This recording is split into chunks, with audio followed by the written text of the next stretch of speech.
And good evening, welcome to the World Game and to the 7th World Youth Championship for the FIFA Coca-Cola Cup. I'm Les Murray, and no doubt we'll get to know each other well over the next 16 days as we bring you the action from 32 matches, over 100 hours of football, featuring nearly 300 of the world's best young footballers. The host nation is Australia, the holders are Portugal, and Brazil are the favourites. But at this level, any one of the 16 nations is capable of winning. We begin in a moment with the opening ceremony from the Sydney Football Stadium, followed at around 8:30 by the opening game, Australia against Colombia. It's the first showdown in Group A, which contains Australia, Colombia, Russia, now playing the first tournament as an independent nation since the demise of the Soviet Union, and Cameroon, one of the powerhouses of football in Africa. And joining me in the studio every evening will be our resident panellists, Australia's most respected expert and former Socceroo captain Johnny Warren, and a man who was in the thick of it as a young Socceroo, and that's Robbie Wheatley. But we have no time to talk to them at the moment. Let's go to the opening ceremony where our commentator is Jerry Harrison.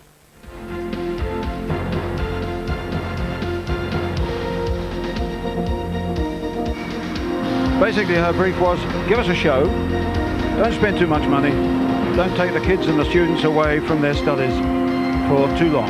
And I think we'll see in the next 25 minutes that she's done with her team a superlative job.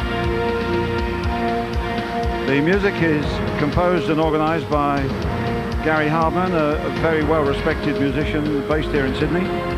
The age range is between 8 and 17. There are 1,520 children and students out there.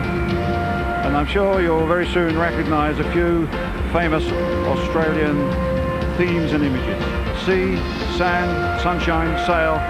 The spirit of Sydney will be in there, and particularly a reminder that Sydney is a strong contender for the Olympic Games in the year 2000. The world is watching.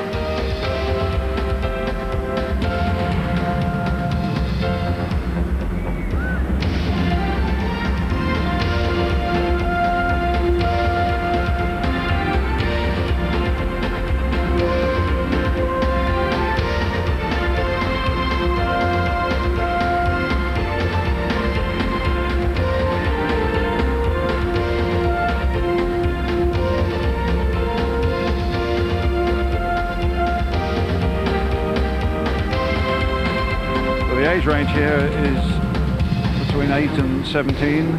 A few more mature faces will pop up, but the beach sitters out there, the sunbathers, are the youngest. 8 years of age, with one or two beneath the age of suddenly crept in, I think.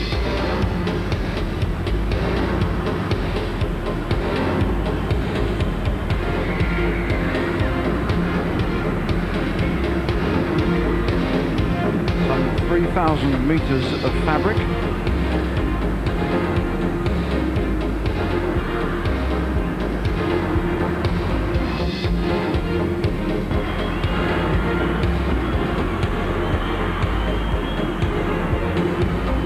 "72 dancers from 2 high schools and 1 primary school, pupils who are lucky enough to take dance as part of their school syllabus."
windy here in the stadium tonight. That should help the sailors, but it doesn't help the waves too often. Sometimes it can be a bit of a problem for them, but they're sailing well here.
It's amazing how 6 small sails can be very quickly transformed into another easily recognizable Sydney landmark.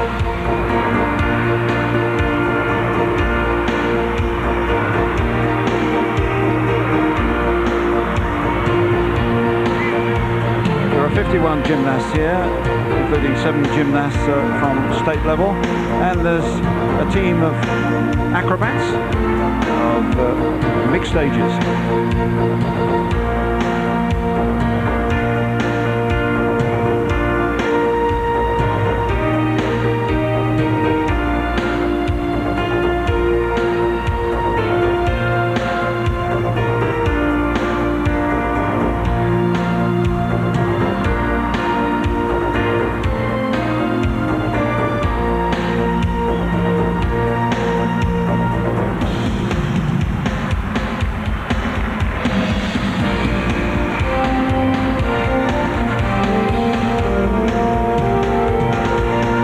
Done as if by magic. There are a few markers out there, but basically the performers have to count, they have to catch an eye line from somewhere in the stadium, they have to remember, and they have to move to the music, which they're doing superbly.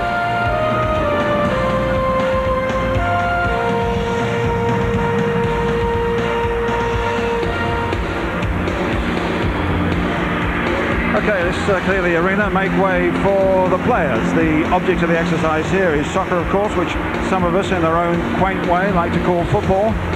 And a reminder, which is likely to be doubly emphasised when you see the big boys performing, that the glorious game of football, as Pelé calls it, has made tremendous strides here in recent years. It includes a much stronger structure at school and the youth level. These are 200 players here, boys and girls, aged 11 to 15, from the state soccer academies, drawn from the 4 corners of the state of New South Wales. Some 300,000 soccer players involved in Australia. Some of these young boys might make it to the senior level, most won't, but the good news is that the game is alive and well and developing fast here in Australia.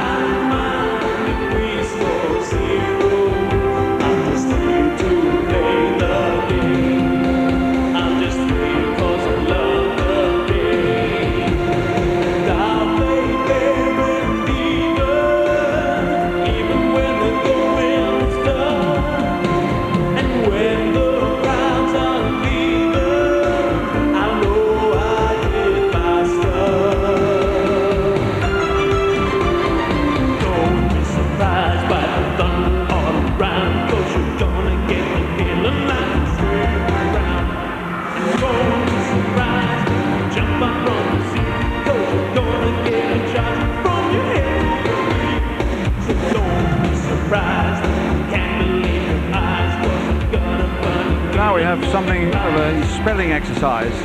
It's not so much the order of the words, it's the shape of them.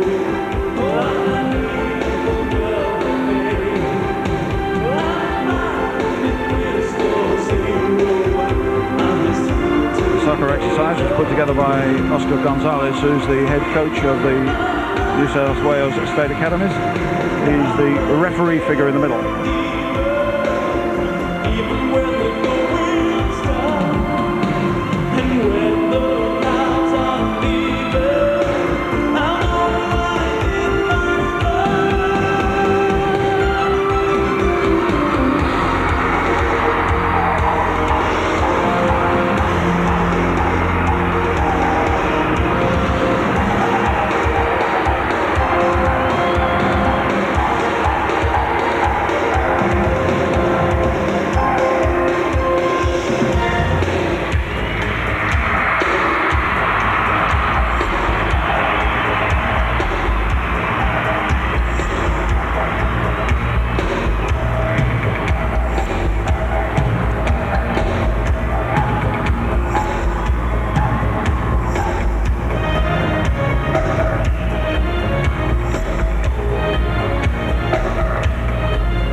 Beginning of a colourful reminder.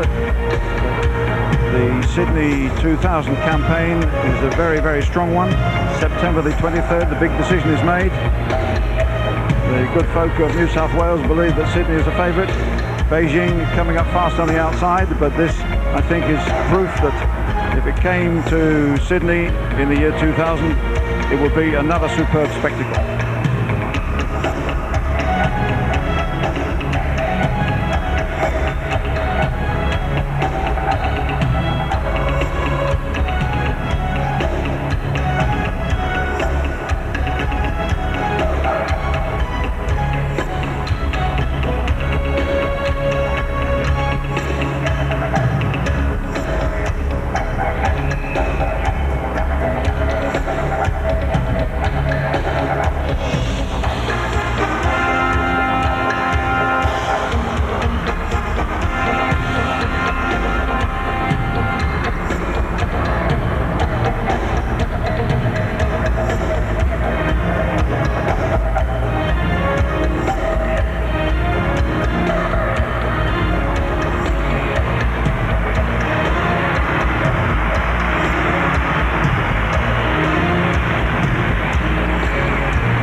A bit of fun with wind tubes, sort of cross between a balloon and a plastic bag, but first of all, to have a bit of fun with them, you've got to run around and get the air and the wind into them.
the serpent disappears, disintegrates. And now an exercise that really did need a bit of discipline and practice.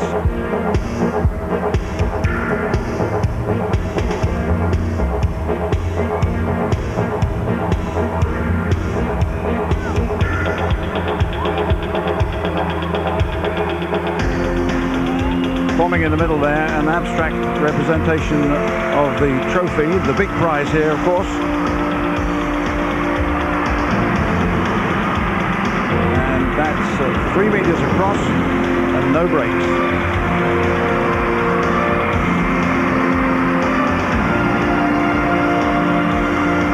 Getting the structure up, which will hold this massive ball.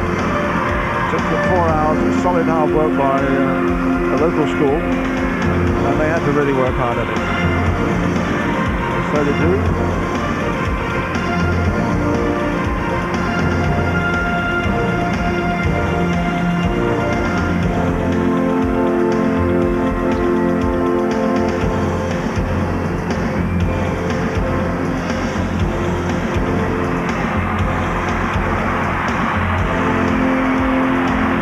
Please welcome to the stadium the flags representing the nations which participated in the qualifying rounds held all over the world.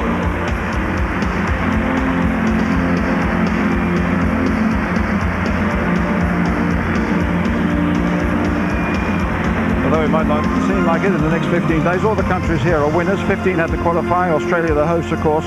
So as many as 166 nations entered this competition at the beginning were disappointed. But FIFA family grows, it's an expanding family, and there's always a next time.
And now the flags representing the finalist countries.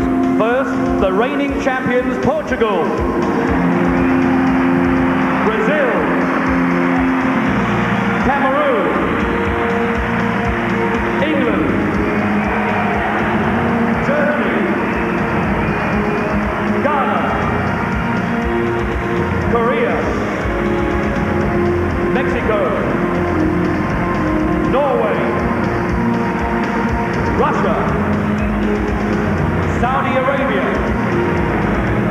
Turkey, the United States of America, Uruguay, Colombia, and Australia.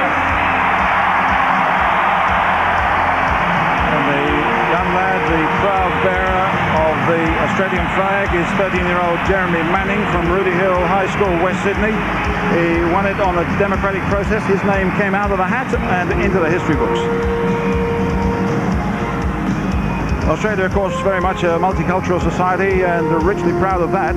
A young country too, but its real history goes back thousands of years, and there are 50 dancers and students here from 2 colleges and 1 dance theatre company, all based in the Sydney suburbs, who specialise in Aborigine and Indigenous art and dance, and they too are part of this celebration. A little bit older than the others, between 17 and 30, but very much part of the movement.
the encores and the finales, a reminder that the producer Karen Richards put this together in just under 4 months, as well as bringing up 2 very small children at the same time.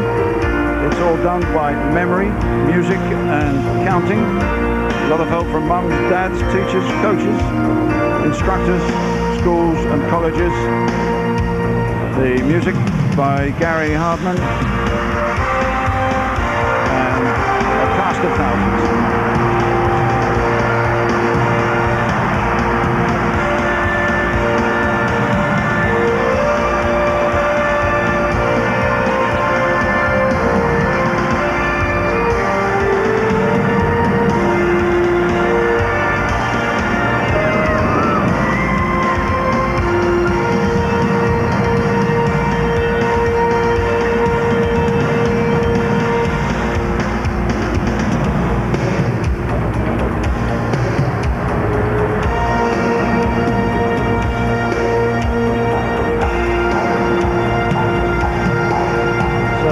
Youth Championship off to a really great start.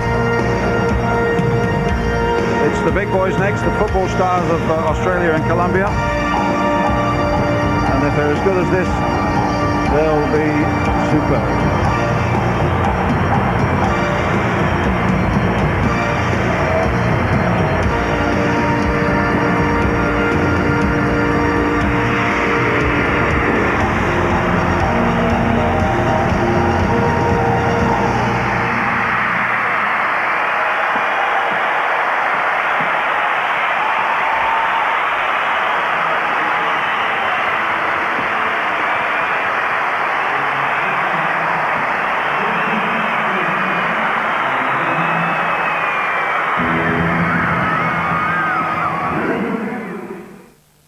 Yeah, spectacular pictures at the Sydney Football Stadium and pretty well a full house on hand there.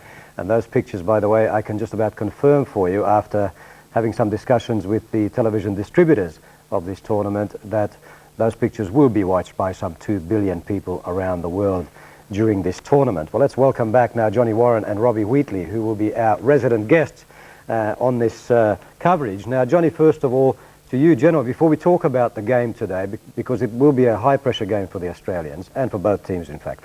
But 1977 is since this tournament has been going, some 16 years ago, and it has grown enormously. But why should this tournament be so important in the world of football? Well, it's probably the most important in the development of football around the world, not just South America and Europe, but the Havilange presidency has taken football to the 4 corners of the earth with youth programs, which the Under-17 World Cup, the Under-20 World Cup, the Under-23 and the Olympics, and developing players for the senior side.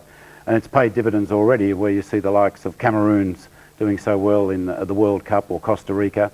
You see Ghana and Australia doing so well in the Olympic Games, and that is the purpose, to develop the game worldwide and be the platform for the stars of the future. Robbie, you played in this tournament in 1981, which was the first official tournament, and I'm sure that it had a lot to do with enhancing your career in the long run. How did it help you? Well, Les, I think an appearance in the World Youth Finals is an achievement in itself, but it really was a springboard to future international honours and a career in the game. And I think we will commence this tournament with a sense of anticipation, because there's so many other players that probably will follow that path, some onto even greater heights, and definitely the Senior World Cup. So there's a lot to look forward to, and personally I just found it probably the most exciting part of my career, and something I really look back to with a lot of thrills. Tell me about the pressure, because these kids will be under enormous pressure today. You were under pressure then, but perhaps they're even under bigger pressure today, because it's probably a bigger crowd and now the game has a much higher profile. Definitely, I can look at this game and say that there'll be a lot of nerves, there'll be a lot of tension, and I think there'll be a sprinkling of fouls possibly in the first half, purely just because of nerves. Players have got, especially in Australia, got the eyes of their nation on them, and the eyes of the world are upon the other nations as well. So it will be a tense tournament, and I think players will probably have to settle down as quickly as they possibly can. Johnny, what do you think about that? We know that the Australian players, Australian athletes generally, not just footballers, are very tough mentally. Will the pressure get to them? Well, hopefully not, and the crowd will be very supportive. I don't think our home crowd are like crowds overseas where they can actually turn against the team. But the game really is a question of temperament, and the quicker our boys can set down and establish their authority, hopefully that will happen quickly and put Colombia under pressure, the better it's going to be for us. Well, we're almost ready to go to the stadium. The players are emerging out of the tunnel and will be crossing there shortly. I'm back to Jerry Harrison, but just quickly, John, the Australian lineup. A couple of surprises there for you? Well, not really. It's Les's team. Morich was perhaps a question mark. That position, one could say, was up for grabs. There was always the question whether it was going to be Matassa or Djuric in front. But I think the rest of the team virtually picked itself. And Robbie, how do you evaluate? You looked at the team over the last few months, particularly in the series against Brazil and Korea. How did you evaluate this lineup? I look at it being quite a good balanced team, and I look at some of the players like Agostino and the midfielders holding the key really to success. If the other players do control their opponents, I'm sure we're in for some goals this evening for Australia. But we've got a good, well-balanced team, and I think that's the key to success. Now, Les's tendency has been, I mean, the team that I anticipated was a different one to this. I thought he would play with 3 stoppers. Robbie, I mean, he's only playing with 2. Muscat will be marking, Moore will be marking, and Djuric will be behind them. Does that mean to you that he's really being positive in this, that he's going to have a real go at this one? I think Les has changed his attitude quite dramatically since the 81 tournament, because he now believes Australia has the profile and it has the players to not regard themselves as inferior to other teams. I think by removing one player from the central defence area, that it'll be a lot less congested, and it'll allow people like Craig Moore and the fullbacks to express themselves a lot more. That's what the Australians need to do. They have to act and not react against a very slick Colombian outfit. Okay, well, we'll go to some pictures from the stadium now. It is an excellent crowd out there, as you have seen from the opening ceremony. But while we're doing that, Johnny, I just might ask you about the Colombians, and that's some of their fans there. Not all of the players we know, of course, but you did see the Colombians on 2 separate occasions in 2 tournaments recently in South America. Well, I saw them in the qualifiers in Colombia, where they finished 3rd, and also saw them in the Venezuelan tournament. There's about 8 of the players that I'm familiar with. There's no doubt the star of the qualifiers was the goalkeeper, Velez, because without him, Colombia wouldn't be here. He's quite outstanding. Zambrano, the forward, who plays just behind the central strikers, is an outstanding player. Unfortunately, he missed most of the games through injury. It's very interesting though, Les, their team, I didn't see them play with a sweeper, but from the players that I know, Quintero, Ortegon and Tierra Dentro are all central defenders, so I wonder whether they are going to be a little bit cautious tonight and play with a sweeper, which would be foreign for the way that I've seen them played in the past. Other key player is Perea, plays in the midfield, was the captain in Zambrano's absence, and is a real typical midfield type leader. Gonzalez, the fullback, is quite outstanding as well. They're a very good side. I think Australia has to take the initiative and put them under pressure as quickly as possible, because if they're allowed to play, they are quite an outstanding team. Well, here come the players about to take their places for the national anthem. John, how important is it to the Colombians, this tournament, just briefly, as we wait for the national anthems to strike? Well, very important, Les. They're emerging. They've always had the Uruguays, Argentina, Brazils to come up against, but the last few years have been quite outstanding for them, qualifying for the Olympics. The World Cup they did quite well in. They're here, and they have emerged as a power in South America. Okay, John, thank you. Let's go to the stadium now for the national anthems, and then our commentator again, Jerry Harrison.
So the first lineup for the first game, and the honour goes to the hosts, Australia. A lot of experience internationally at youth level, not too much though at senior club level. What will be most important here? Strength and height at the back. Number 2 and more, number 4 Juric will be sweeping. Plenty of width and pace through number 7 Cranny, 5 Wingle and 13 Moric. But front players, number 9 Agostino and number 10 Milicic, are just starting to form a partnership. Will they hit it off against a very tough defence?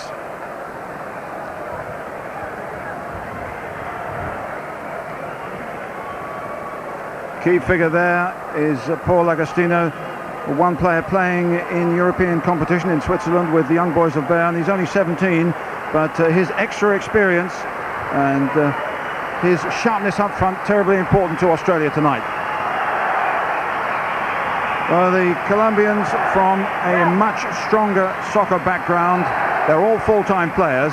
They have technique, they certainly have tactical know-how, but a new coach appointed only 2 months ago has brought in 9 new players and lost 2 key performers through injury. Early on, they'll be relying on the inspiration of goalkeeper Daniel Velez and number 7 Henry Zambrano, already a regular goal scorer at senior club level. Zambrano is a really wily character, doesn't look very strong, but he's very, very quick. And they're hoping not only will he be an inspiration as captain, but he'll take charge in the key area up front, certainly in those nervous moments.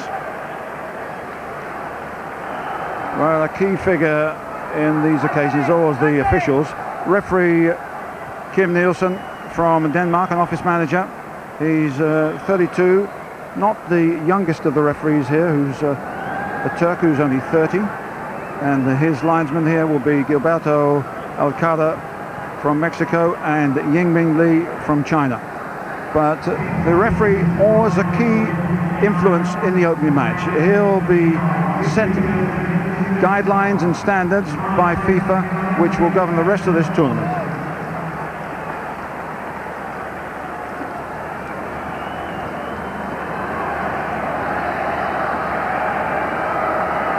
So the preparation, the worry, the tension is over.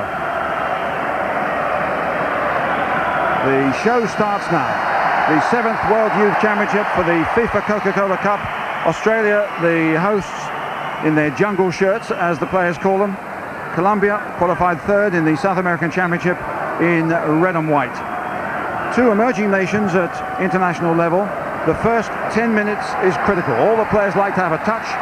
The pitch here in this magnificent Sydney football stadium is very, very good indeed. And Australia must make home advantage count. But it's a game of patience. They won't win the championship in the first 10 minutes, but they might beat Colombia. There's a chance, though, if they made things a little bit too quick, a little bit too hasty, they could lose it. So let's look at the pattern of things.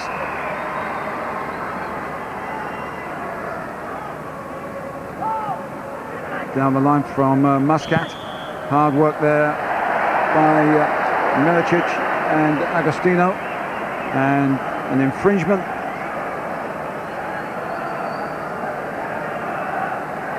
And this is going to be whistled in, a test for the outstanding goalkeeper Velez. The Australian coach Les Shineplug said, if you can get the ball into the penalty area early on, get it in there and fight for it and see what they're like under pressure. There's Winkle, wide to Moric. Moric has done well, good play. Carboni does well to get it wide.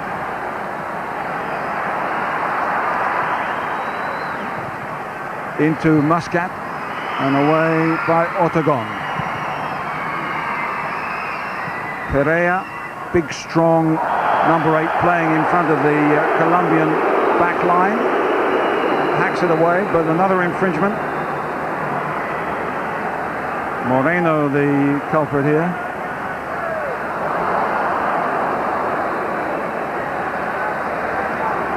So the shape is just beginning to emerge. It looks pretty tight in midfield as Perea does well. Good play. Moreno. Cranny gets in there, work with Moreno going forward. Zambrano was in there in support, but it's whacked away by the sweeper, Ante Juric. They can't link up with the front players. Good neat play. Gonzalez on the left. He's quick, but not quite quick enough for that. So Gonzalez on the left. On the right, there will be Lopez trying to support two front men for Colombia, and then they gang up in midfield. One of the most difficult selections for Les Scheinflug, the Australian coach, was who went in goal. Vince Matassa's got the bet here, but Frank Juric was a very strong contender. This is an area where Australia has a lot of contenders, and with Kevin Muscat leading by example down that right hand side, not with his pass though. They looked in a promising situation there, and forward goes Milicic. Good defending by Pereira, and a good break here. Zamorano, he loses it. This is good, and that's a foul on Cranny. And they've taken it quickly. Sekenis knocks it wide to Winkle. He loses it. Now they might be in a bit of trouble here as Colombia break fast. Zamorano's in the middle if they get it to him. Oh, it wasn't a good ball. Agostino knocks it back to the strong running Carbone. On the right hand side he's got Cranny, but he's marked up tight, so holds it well. No sign of nerves here in this Australian side. I think as we look at it, we begin to assume that they're playing like men, but remember, 17, 18 and 19 only. Restrepo, wearing 16, has been busy in midfield already for Colombia.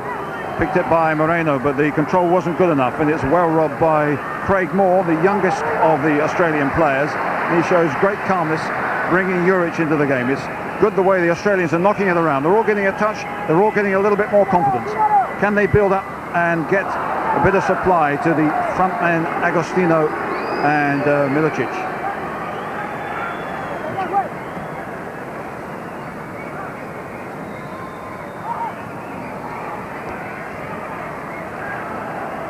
A little bit scruffy there. Pereira looks strong.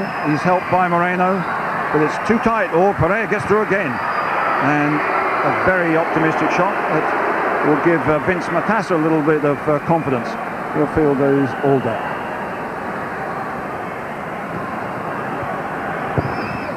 Good play, knocked it back into Moric, but tight marking by the Colombians. Once again, they're hunting in packs. They close the space down.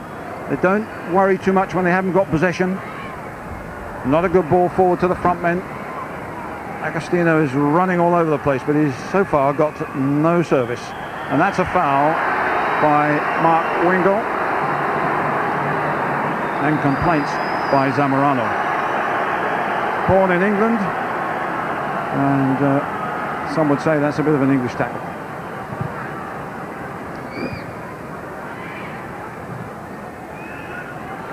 Nicely brought down by Muscat, but again, interception by Tierra Dentro, the tall, skinny number 3. Pereira, strong player. Gonzalez, can he keep it in? He's up against Cranny. Cranny does well. He's a great athlete. He'll run all day, and he works superbly there. Carbone. Keep the tempo up. Keep possession. Be patient. That's a good run down the left by Mark Wingle, but the pace of the ball just a little bit too quick for him. He wasn't in control, but they've won it back by good aggression. Muscat, survivor of course of the fine Portuguese side, the side that played in Portugal 2 years ago. Getting into the game, but sometimes his passes forward aren't too good, although that was a tackle from behind, penalised. Moric wide to Wingle. Moric running well on the left-hand side. Down he goes. Free kick. No. That was a dive, according to the Danish referee.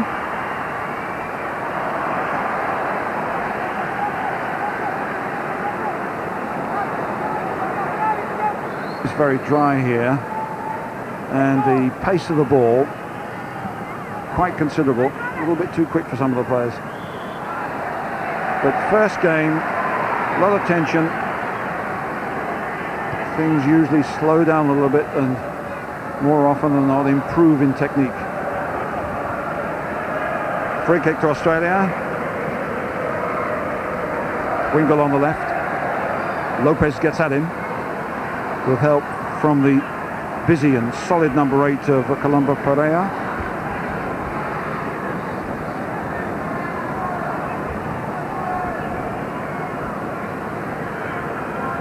Wingle down the line, easily cut out. Ortegon, one of the markers at the back.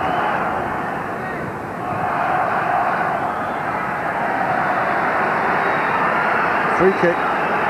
The referees have been asked to be very strict on tackles from behind, the 4-step rule from goalkeepers, and getting back the required 10 paces from the wall. Nipped forward by Moore. It's not a bad ball, and out comes Velez to pitch it from Agostino. It was nicely chipped forward there from the back, and Velez had to move very, very quickly. That's a very, very big boot by Daniel Velez.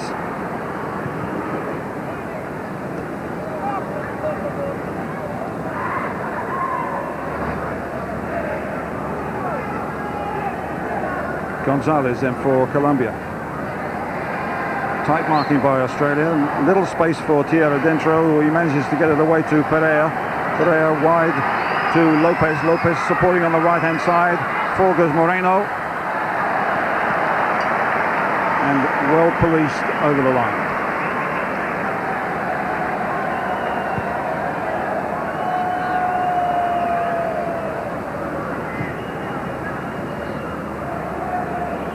Australia still insisting, quite rightly, that they should knock it around, make Colombia do some running. A bit of a misunderstanding there between Moric and Wingle.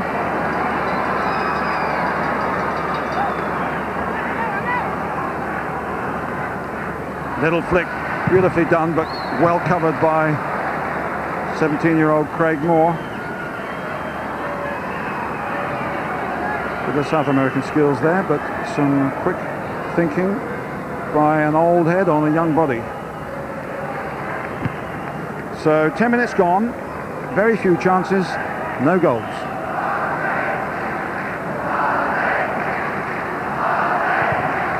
Again, the marking is tight. We haven't really got any pattern into the game. Craig Moore a little bit too over-enthusiastic with that challenge. And a free kick here to Colombia. Well practiced in set pieces, a lot of skills in this area, but this, I think, is too far away. That's a throw in only.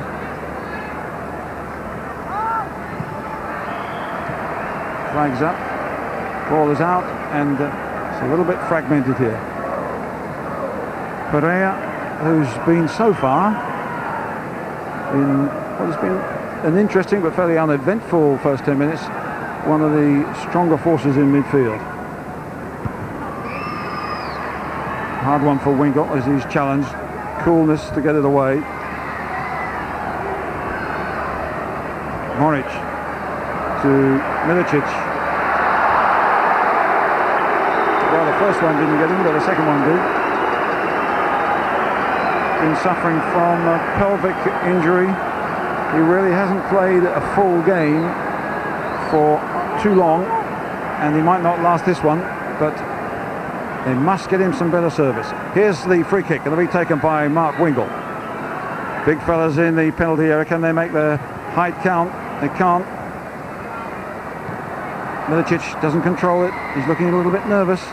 Away by Zambrano.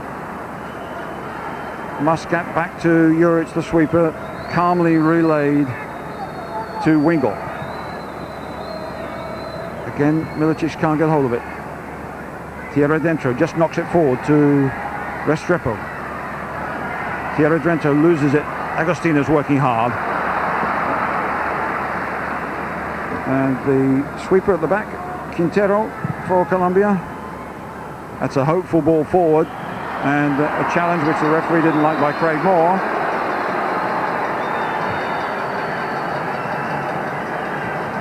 Australia have had a magnificent preparation for this. 31 international games in various continents. But all that preparation means nothing if they can't settle into a pattern, can forget their early nerves, and they appear to be doing that. But Colombia, strong defence and happy to get as many players as possible, as quickly as possible behind the ball. Juric coming forward from the back. Kevin Muscat. Cranny. And that was a bad challenge by Gonzalez, and that's a yellow card. Very important that the referees, as FIFA decreed early on, show their authority and certainly have a serious drive against the tackle from behind, and they've done it here. That's the first yellow card.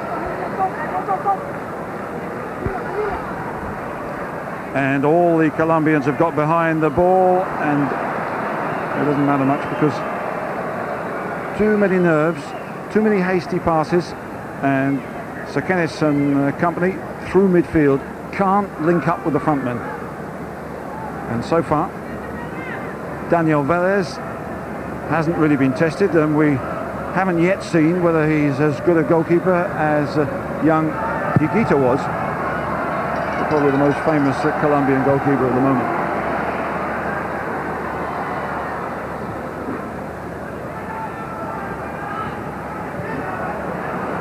And that's a breakaway as Restrepo gets forward. He was hacked out by Juric. But it's a Colombian throw. There's urgency here as Gonzalez gets it forward to Zambrano. Nicely knocked away despite the fact that he was under pressure. Well won by Carboni. That was a good tackle. Agostino shows a little bit of experience getting away from a challenge.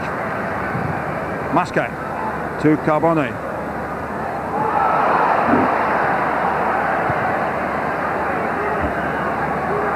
It's getting pretty physical out there, but Carboni can look after himself. 15 minutes of the game gone. Still no score and still no real chances. It's a decent ball though to Mark Wingle from Craig Moore, and Wingle does well. Now he's got a good left foot. Can he cross it in well? Not quite good enough. Here goes Carbone. Agostino knocks it back. Muscat with a drive. That's better. That's the best move. Would have been better perhaps on his right foot, but that's much more encouraging. Good cross from the left, started it all off. It wasn't particularly well cleared, and Australia getting a lot of players up to support.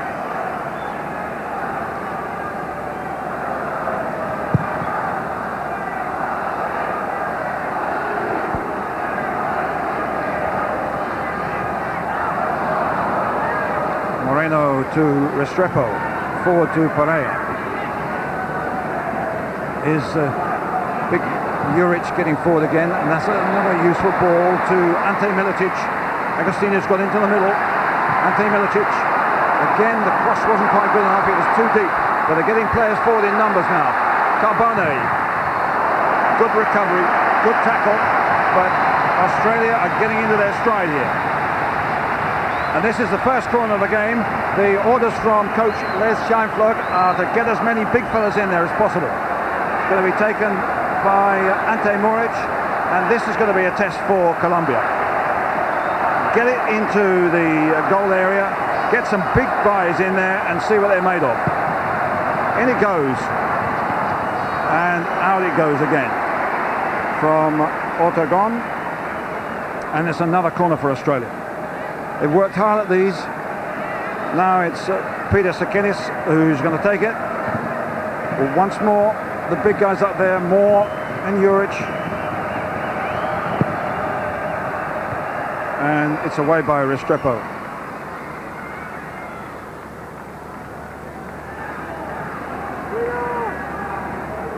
And for the moment the heat off, but this is much more encouraging now for Australia. As Agostino coming off his man, controls well, awkward ball, but he's outnumbered. Juric a bit of time. He's cool, but too cool, he almost lost it. Well, he gets himself out of a hole very well, and calmness keeps possession for Australia. They've got over the early nerves, they're beginning to play. Muscat. Carbone couldn't quite get there. Pereira, challenged by Sikinis, walked down on the edge of the area. Now then, Australia certainly got a chance. Free kick.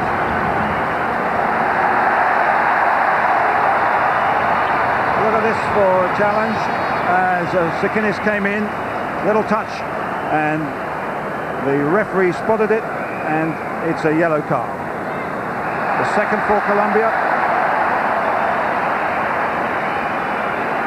For the sweeper, Quintero.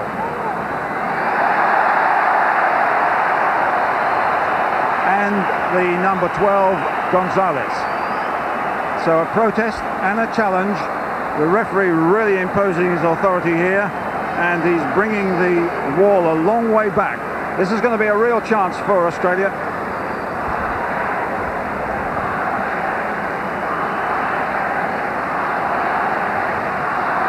And again, if they don't get back quickly, they get booked.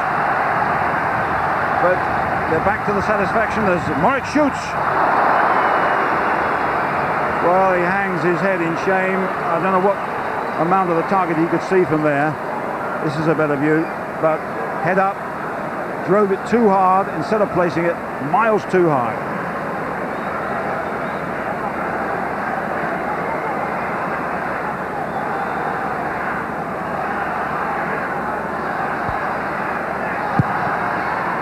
So better play there for Australia. Half a chance, but Colombia, 3 bookings already. And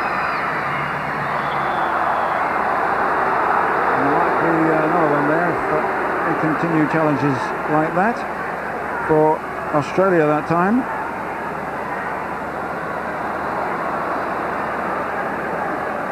Well, clumsiness more than anything. Restrepo with a kick. Some big guys got into the middle like Pereira. Not good enough at all. Well held up by Milicic, and another foul despite the fact that there was a breakaway. The referee's whistle had gone. Well, the crowd felt that advantage should have been played there, but no, it's important that he stops these things. 20 minutes gone. No score, but things looking better for the hosts.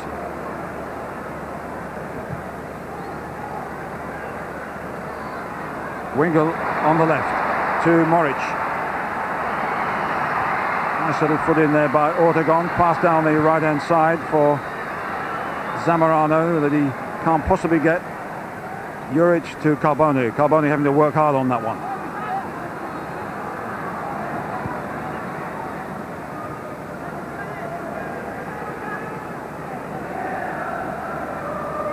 I think the most encouraging thing for Australia and coach Les Scheinflug is that they've showed patience. They didn't play particularly well to begin with, but they're building up here. Zamorano knocks it wide to Lopez. Zamorano on that right hand side. Dangerous player. 2 against 1, and he's beaten. But Colombia still have possession as Pereira tries to knock it in. Zamorano again, that's a good ball. Well covered by Muscat, and well cleared too.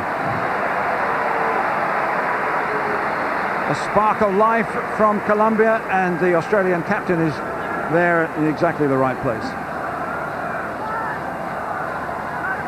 Here comes Restrepo. In the middle to Moreno. Moreno turns, and forward goes Gonzalez. Good challenge. Franny is coming back to cover there, and a first corner for Colombia. Some of their big guys have pushed forward. It's important that Australia keep their discipline here, and they nearly didn't. That was a good one as Moreno came to the near post, and although he got a good clean header to it, it was well over the top. But that was good play by Colombia, not such good marking. Somebody should have been in front of him. Putting a little bit of pressure on them. Colombia not giving the Australia backline as much space as they did earlier in the game to knock it about. But they're doing it well. Sikinis slowly getting into the game. He had a fairly anonymous first 15 minutes. This is more encouraging though, as Mascot gets down the right. Not a good return from Cranny, easily intercepted by Tierra Dentro. Picked up by Moreno. Perea. Lopez wide on the right. Now they're coming forward in numbers. Craig Moore with a good interception, but it's Tierra Dentro. Forward again, but because the challenge came in, it wasn't a considered pass. It wasn't a considered piece of clearing though. It's picked up, fortunately, by Milicic. Carbone tries to get through the middle, can't make it. And a good battle going on in midfield at the moment.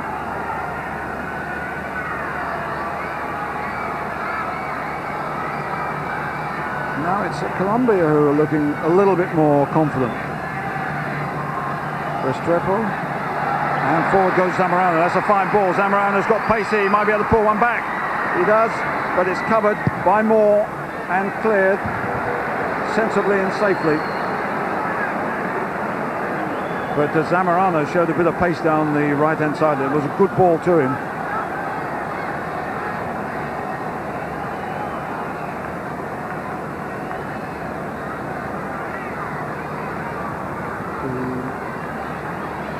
The Chinese linesman making a point there, supported by the referee.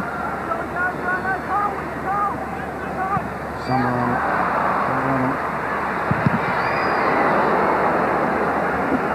Well, there's no real danger there, although there's a little bit of excitement.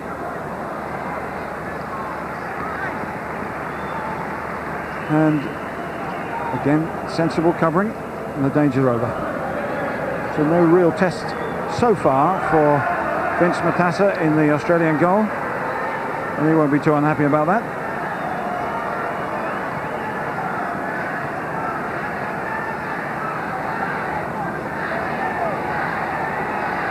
So Moore trying to get it forward, fortunately rebounds to a colleague, Peter Sikinis. That's a better ball to Wingle, getting him going down the left hand side. A return from Moric. Can he get a good cross in? Not quite good enough. Couldn't pick anybody out. There's a packed penalty area. Colombia getting a lot of players back when there's any sign of danger, and now they're rushing forward.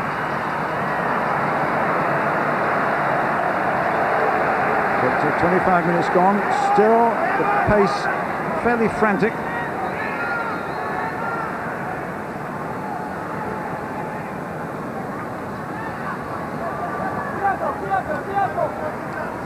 Ooh, a bit of space there for Restrepo.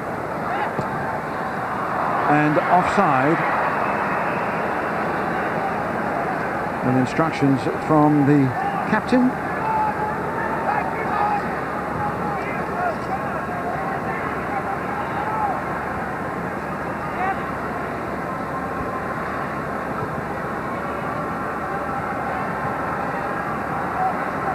Carbone is working particularly hard in midfield. Moric coming in from the left-hand side. He too hasn't had a lot of service. Engel usually uses the ball well, and he's done it well there. Moric trying his trick, doesn't quite get away with it, but does well to recover, gets possession. Sikinis gets through well. Good play by Peter Sikinis. Now he needs support, and there's a foul after the ball had been passed back. Good play by Peter Sikinis, winning an opportunity here. He gets away with it, and as he knocks the ball back, he's fouled after the ball had gone there. So free kick going to be taken by Ante Moric with a good left foot.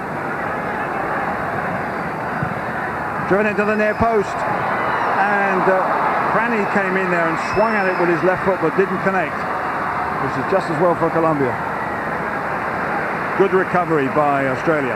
Back in possession. Building up again.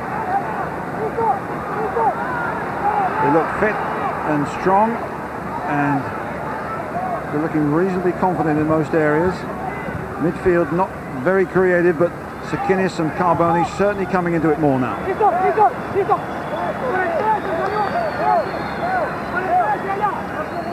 But for players like Cranny on the right-hand side and Moric on the left, not only have they got to attack down that right-hand side, but they've got to do a lot of recovery play when players like Gonzalez shuttle up and down those flanks. It's hard work. Milicic, nice one to Moric, who's come inside to help. Craig Moore forward, looking for Agostino. Knocked out by Ortegon. He pursues it himself, keeps it in, and Colombia in possession, and numbers over there. They hunt in packs everywhere. Don't often hit too many long ones. Quintero switching it to Gonzalez.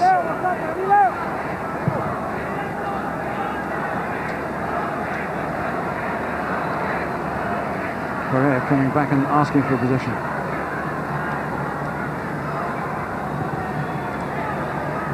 Well, a lot of possession here for Colombia, but Australia do the right thing. They don't rush in at the back. They make them knock it around, encourage them to hit it long, like that, and with any luck they should regain possession. No, it's Colombia still with it.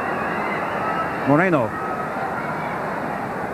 Sierra Dentro bundled off it. They're working hard in midfield, and they're harrying and chasing and pursuing, and Colombia can't build up well, but they've got nimble skills, and according to the linesman, that went out. I don't think Moreno will agree with that, but it's a decision for Australia.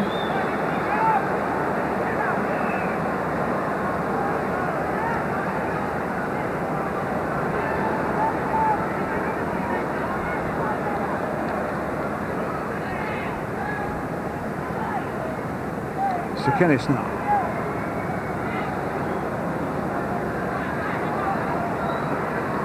Still patient, working hard on the left-hand side is Wingle if they can get the ball to him, but it's coming on the right-hand side for Carbone, and Cranny coming back, little space.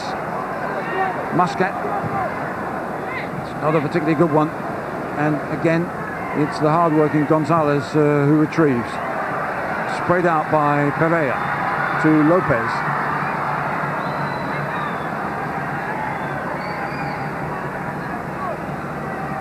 Restrepo to Zambrano. This is the danger man. Zambrano forward. Well recovered. Pereira. And Colombia is beginning to look at something of a threat. At the beginning of the game they were only pushing one or two players forward. Now they're getting much more support for the two front men. But half an hour gone, still no score here in the Sydney Football Stadium for this opening game in this 7th World Youth Championship. It's often the way that the opening game has a little bit too much tension, a little bit too much defence, but there's plenty of time for this one to be opened up. Chase is on by Milicic with no real chance.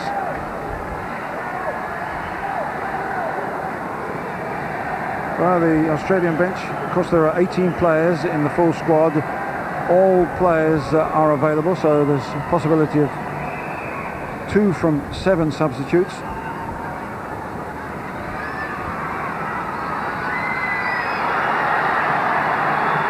Well, agony there from the captain, and a card there for Craig Moore. The first booking for Australia. Again, strict interpretation of the law by the Danish referee.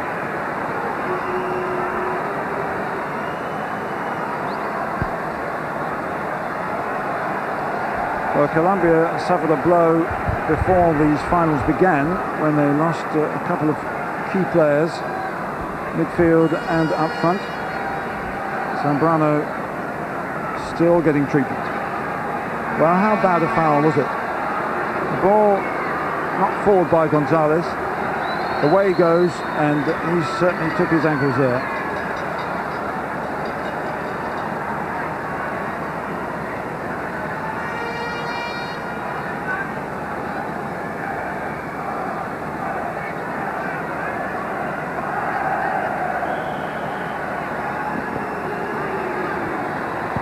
So for the moment, they're down to 10 men with Zambrano getting treatment on the touchline.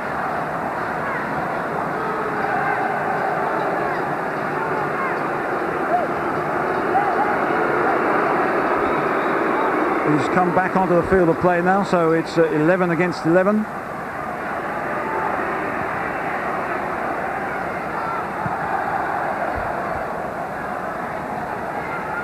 And it's interesting that so far we've had more than half an hour and we've had no real demonstration of the back pass rule, which FIFA incidentally are a bit concerned that one or two nations in South America are not pursuing as diligently as they should do, and they said they're determined to pursue it diligently here.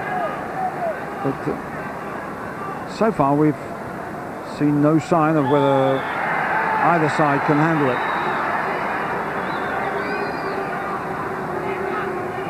And there's a little bit of frustration creeping in here from both sides, particularly the Australians, as Agostino knocks into Quintero, and a free kick to Colombia, which isn't particularly well taken.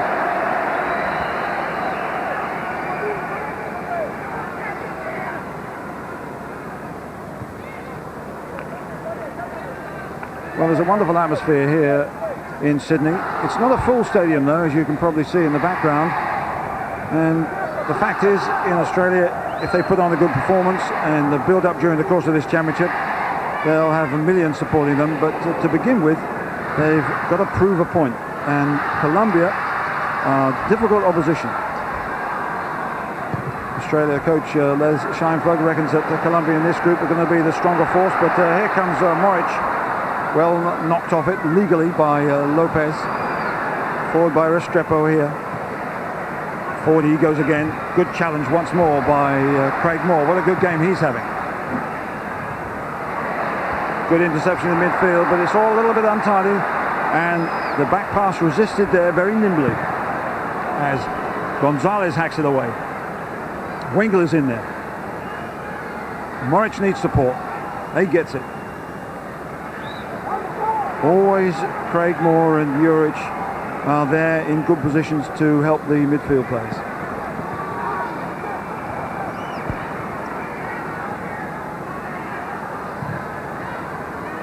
Moreno with a bit of space. He hasn't had much of that. Pereira is up there supporting him. Forward goes Moreno again. This is looking good for Colombia. Australia pulling players back to cover. Oh, and Zambrano's got a bit of space. This is dangerous. Zambrano! And he's in. He's scored. Colombia 1-up. A quality goal there from the Colombian captain. And 35 minutes into this first half, and Colombia are in the lead. And the flags fly. Well, Australia had most of the play, but there's quality performance here by their most experienced player. He's unmarked in the penalty area. He gets by Juric, and then he drives one on the near post. That's a disappointment, past goalkeeper Vince Matassa. To be beaten on the near post is definitely disappointing, but the marking there wasn't good. The finishing, though, was excellent. 1-0 to Colombia. Deflected, incidentally, by the captain. Have a look at the deflection as Muscat comes in. That's what put the goalkeeper off. A little touch.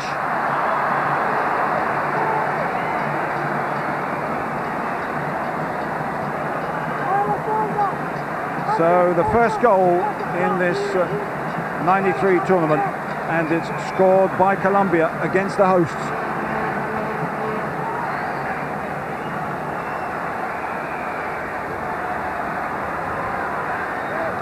So can Australia come back? Now this is a test not only of skill but of character, and just after a side has scored, they say by tradition they're more vulnerable.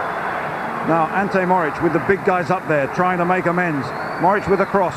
Flicked on! Oh, and just wide.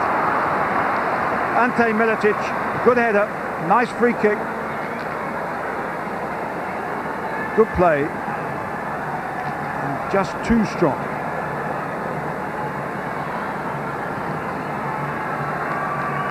Goalkeeper was struggling there. He looks relaxed, but I don't think he'd have got it if it had been just inside the post.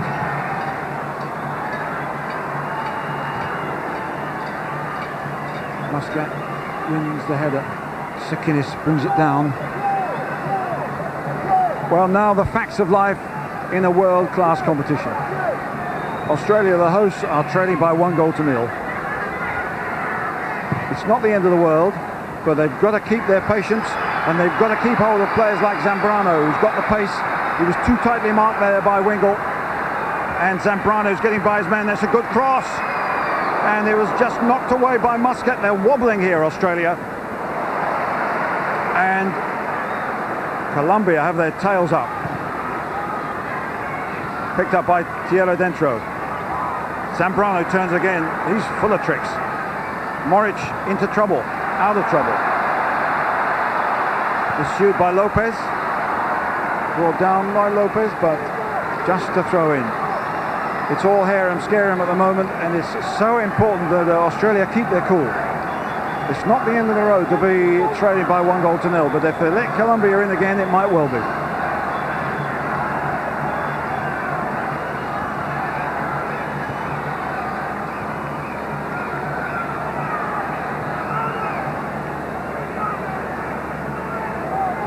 Craig Moore.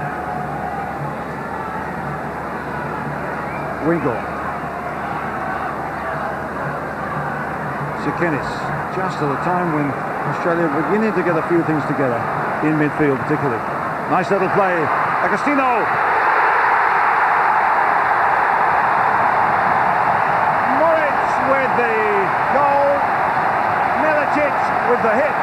And that's brilliant play by Australia. And they're immediately back in it. Ante Milicic with a superb strike. And the gamble has paid off. Sakinis knocks it in. Agostino turns it. And it's whacked in beautifully here by Milicic. 1-1. And Australia right back in it. Lovely ball in by Sakinis. The touch up by Agostino.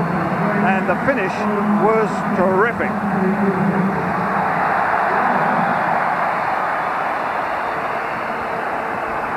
Quality play here, just when their morale might have been a little bit dented, and they show they've got it to go far. So the gamble of playing Agostino and Milicic together has paid off wonderfully, because they combined with the help of Peter Sakinis, and they produced a very, very important equaliser. Restrepo.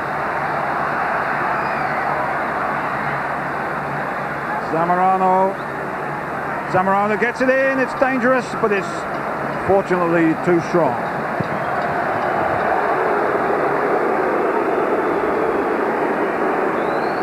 Well, a hero at the moment, a player who's so worried about this pelvic injury that he's had, dragging on for months.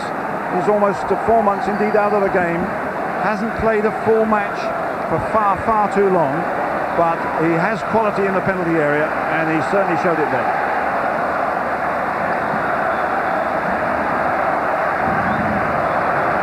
Big one now from Vince Matassa, and the atmosphere has changed completely here.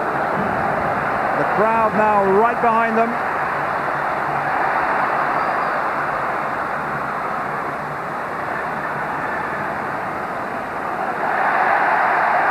Winning all the battles, and as we come up towards the half-time break, it's 1-1.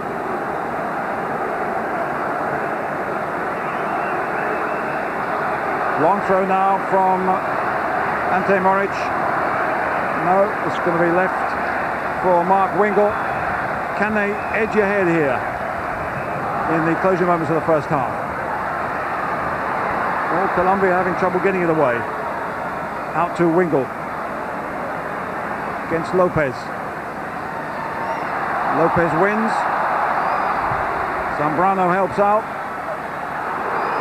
and the decision goes to Colombia.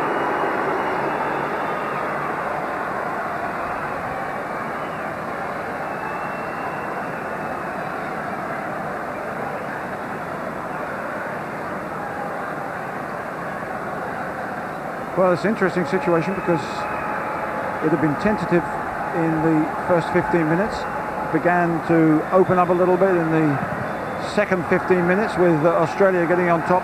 Then some quality play from Zambrano in possession, put Colombia into the lead, but Australia have come back with real quality.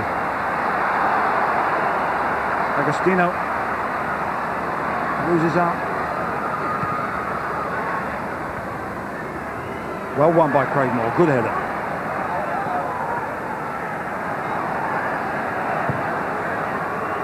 And Colombia start again from the back.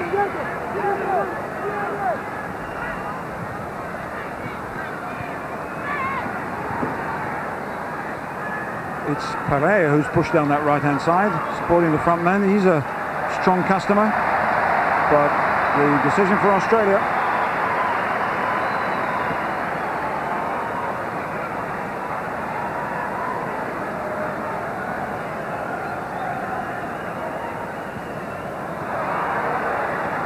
Just about 2 minutes to go before the half-time break. Another free kick for Australia, as Carbone is brought down.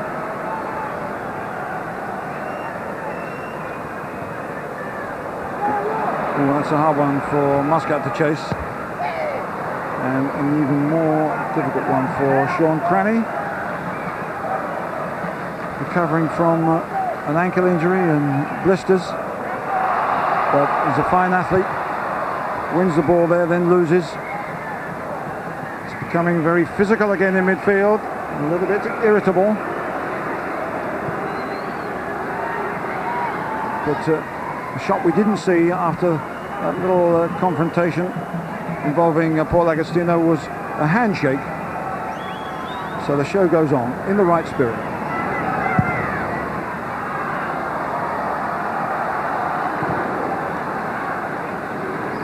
Well run by Dinas. It's a difficult one for Moreno, but he's there. He's got pace. Can he pick anybody out in the middle? Oh, it's deflected again. That was a difficult one. Coming inside, good strong left foot, good record of goal scoring. And that's quite a distance to try and beat a quality goalkeeper. Good catch.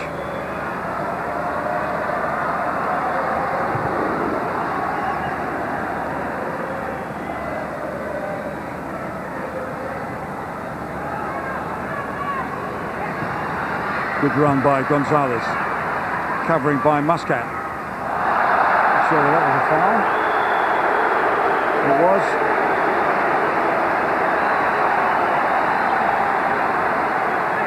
And Kevin Muscat, not the sort of guy to foul in those circumstances. He can certainly look after himself. Milicic closely marked by Dinas. The back pass. Be careful.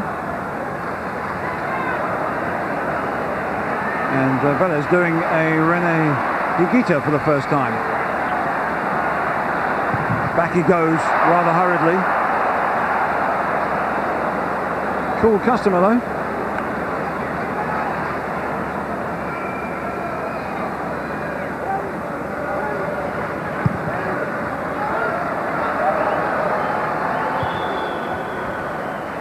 And there's the whistle for the end of the first half, which has certainly burst into life in the last few minutes. It started quietly, a certain amount of nerves. Then Australia began to open up, and then they were hit hard when Zambrano fired Colombia into the lead. But a superb reply with the help of Agostino and Milicic means that Australia go into the half-time break in fine fettle. Quality play, certainly in the last 5 minutes. The game has opened up. It's very much in the balance here, but the half-time score here in Sydney in the opening game is Australia 1 and Colombia 1.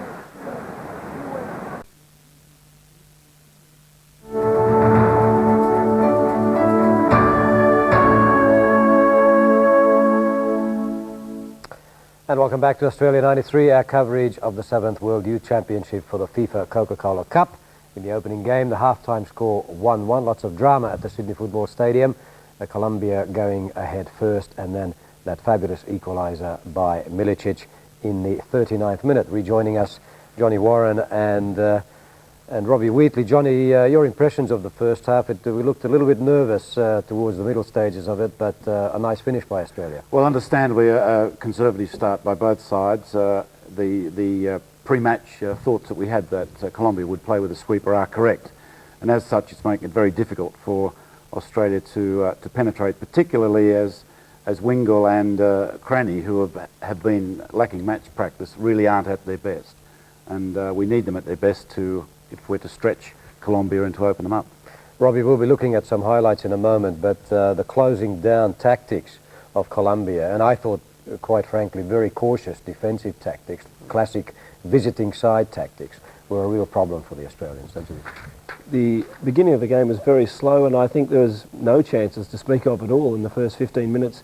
But it allowed the Australians at least to knock the ball around and get themselves accustomed to the surface and to the atmosphere. And I think that was a surprise, actually, that these Colombians scored to start with, but certainly a good opening. I thought so. And what about the courage that the Australians displayed? I mean, I didn't see any sign of nerves, which I was happy not to see. So Les Scheinflug, I shouldn't think, would be too worried about that aspect of it. Not a lot of sign of nerves, but I think the important thing was the return goal to get them back into the match, and also the fact that players are trying to do things on the ball. It's a good sign for the Australian side, and one that's carried on from the 91 team. I think it's a fair tactic, Les, by Colombia. I mean, okay, they did play a little bit tight, but that's natural away from home. They would approach this game, I would suggest, to get something out of it, if a point, if not to pinch it. And they can do it with a player like Zambrano, as he showed. I mean, they are just so dangerous on the break. Are really one of the top players in the South American qualifiers, and a dangerous player. So if they can keep it tight at the back and pinch it through, as they showed with the first goal, that is a good tactic in my book. Okay, well, he's featured pretty strongly in our highlights package. Let's have a look at those, John. And I think you were pretty impressed with the first incident we kept, which was inspired by Mark Wingle on the left. Well, this has to happen a lot more for Australia, Les. Wingle and Cranny really have to get forward a lot more to stretch the Colombian defence. If they're playing with a sweeper, we've got to open them up, and we need those more active, and that was the first occasion it happened. But Colombia is showing that on the break they are just so dangerous, they can create something out of nothing, and this was just one example in the first half of where just the nice little delicate touch, suddenly they're in, and they're always a danger and always going to be a problem to us throughout this match. Did you find, Robbie, that our defenders were a little bit nervy at that point? Well, some of these highlights highlight the speed of the Colombians in the receiving, and also their acceleration, which has been dynamic on some points. And I think that's possibly where the first goal came from. So a little bit flat-footed, and I think sometimes when our sweeper is exposed, it means that Zambrano has been left too much time in space. Yellow card for Andrew, for Craigmore, I should say there, and it just indicates that the referees really are under instructions to clamp down. The Australians complained about this a little bit. I think it's fair to say that it was a professional foul and in keeping with the FIFA directive. Well, only a foul could have stopped Zambrano on this one. A real highlight of the first half, Les. It was a terrific turn, and unfortunately Australians beaten at the near post. I'm sure goalkeeper Vince Matassa will not be happy with that. It was a terrific turn, and the acceleration there and the strike, it was on goal, but possibly could have been saved. Jerry Harrison saying that there was a touch on there by Kevin Muscat. We'll have a better view from this angle, but a series of mistakes, wasn't it? John, too much space in the box there. He's been allowed to turn, and then Muscat did come over and cover, but I think it was a clean shot. We'll get a better angle from behind the goal. Just looking at that, Robbie, how Ante Juric laid back, but I think he pulled out of the tackle actually wisely, because it would have been a penalty otherwise. I mean, the guy was just too good at that moment. Well, Australia really were up against it at this stage, and the confidence gone. You'll see from this cross, Zambrano again as the instigator, and really that is not good defending. Two players free in the box. And I really thought here, not coming off the line, probably still a little bit shaken by the goal. And I thought here too, John, that the Australians were really up against it. There's a lot more fluency in the Colombians' play here, and they started to expose us on the flanks and get some good crosses in. But there was more good news to come for the Australians later in the first half. Well, apart from the goal and the timing of it, as you suggested, that the fact that Milicic was on the other end of it is fantastic news for Australia, because he is a talented player. He's been out, he's been troubled so often with injury, But there were question marks before the game whether the Milicic-Agostino partnership would work. It's probably the first time that they've played together, and this goal does involve both of them, started by Tsakenis. The nice layoff from Agostino and the splendid finish from Milicic. The combination here, 1-2 passes, and that's an exciting moment for Australian soccer supporters. A great finish, and certainly leaves the second half in great shape. I think the Australians will go on and take it 2-1. Apart from the pelvic injury that he's been recovering from in the Venezuelan tournament, he had damaged the shoulder, missed a lot of games on the South American tour, and he's a delighted boy, a real talent, and that is going to do an enormous amount of good for his confidence. Let's give credit to Agostino too there for the touch on. A splendid strike from Milicic. What I liked about it, John, was that the Colombians closed down so hard and so attentively in that first half that this really was a nice checkmate move with a good finish. There was no accident about it. Creating something out of nothing, and it augurs well, because that dual striker, the dual two strikers there of Agostino and Milicic are such an integral part of what Australia hopes to do. But this is the danger for Australia in the second half. It's Zambrano again. And defenders hanging off him. You have to be very careful with him not to dive in if you foul. That's what he's waiting for, the foul in the box. But he's very tricky, very dangerous player. And in this second half, I think it's fair to say he is going to be our public enemy number one. All right, there are the stats from the first half, gentlemen. 12 fouls by Colombia, 7 by Australia. And the ball possession is crucial. 56% Australia and 44% Colombia, John. Yeah, the other stat, Les, is 4 yellow cards, which 3 to Colombia and 1 to Australia, and shows that FIFA really serious, that they're going to stamp out any, even minor offence. And well, if let's look ahead then to the next 45 minutes. Robbie, to you first. Les Scheinflug, would he be happy at the moment? Obviously, he wants 2 points from this match, so he wouldn't be totally happy. What would he be saying to the boys? Well, I think he made it quite clear, Les, that he did want 2 points from this opening game. I think it's crucial that we start in such a positive manner. I think he will be suggesting that Wingle makes his runs more prominently in the second half, and also Cranny tries to turn and get some service operating down that side.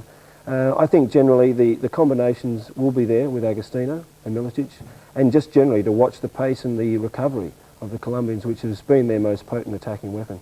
John, I think the Colombians would be happy with a point. Would they try to hold on this? A point or perhaps pinch it. In coming to play the host first up, I think that is a fair enough comment. But for Australia really to dominate, they have to have a lot more contribution from the back. Colombia only playing 2 players in front. We need more coming from the back if we're to win the match. All right, John, Robbie, thank you. We'll take a short break now and return you to the Sydney Football Stadium for the second half as Australia meets Colombia. You're watching Australia 93, the 7th World Youth Championship for the FIFA Coca-Cola Cup.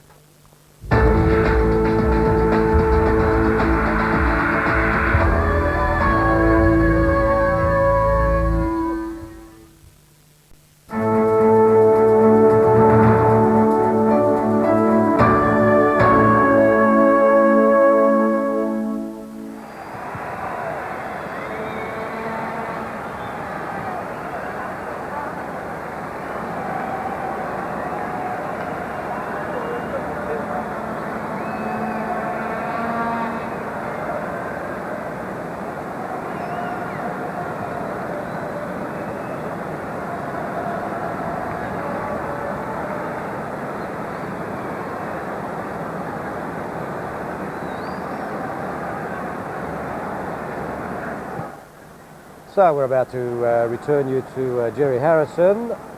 We will in a moment. Almost a full house at the football stadium. We're not sure what the crowd is. Just a reminder that 3 matches on tomorrow in Australia 93. The other match in Group A between Russia and Cameroon will be on in Canberra, and we shall be watching that very, very closely indeed.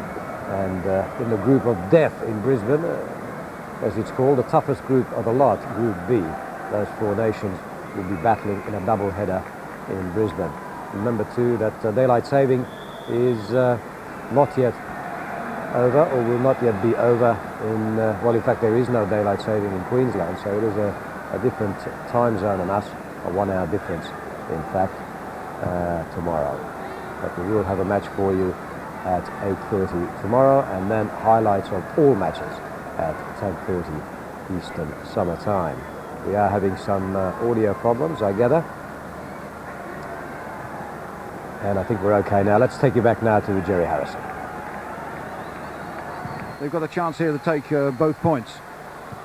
But I think in the course of their preparation under coach Les Scheinflug in the last 12 months, they've experienced some difficult times in South America, in Europe and in the Middle East.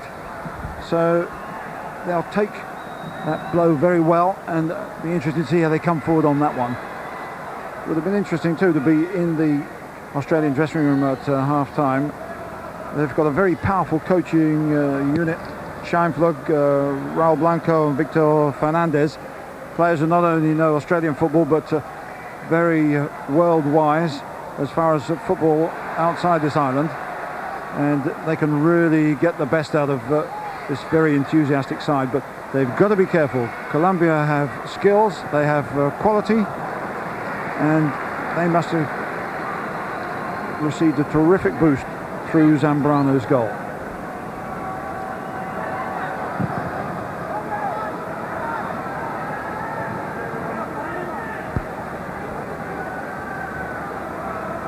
So Juric and Craig Moore, who had a wonderful first half for the youngest player in the Australian side.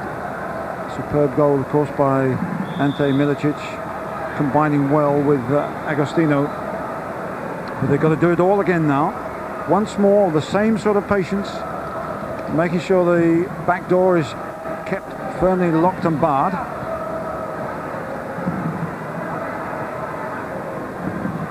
With Zambrano, the number 7, always the most dangerous. Oh, that's not a particularly good ball from the right-hand side.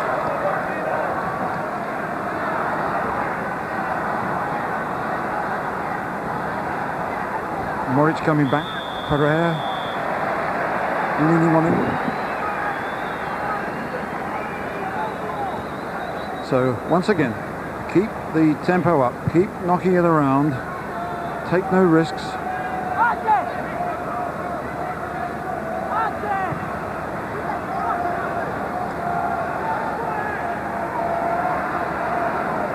Wimbledon's wide on the left. There's a lot of movement up front. It's good play there by Moric going inside. Does well to hold off his man and win a free kick.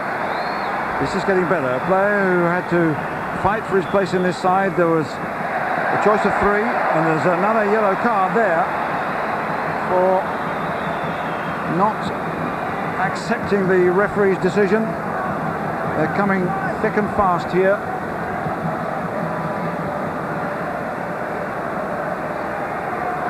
And a free kick from, I think, too far out to test the goalkeeper, but there's a good chip forward. Knocked into the middle, but not particularly well knocked in.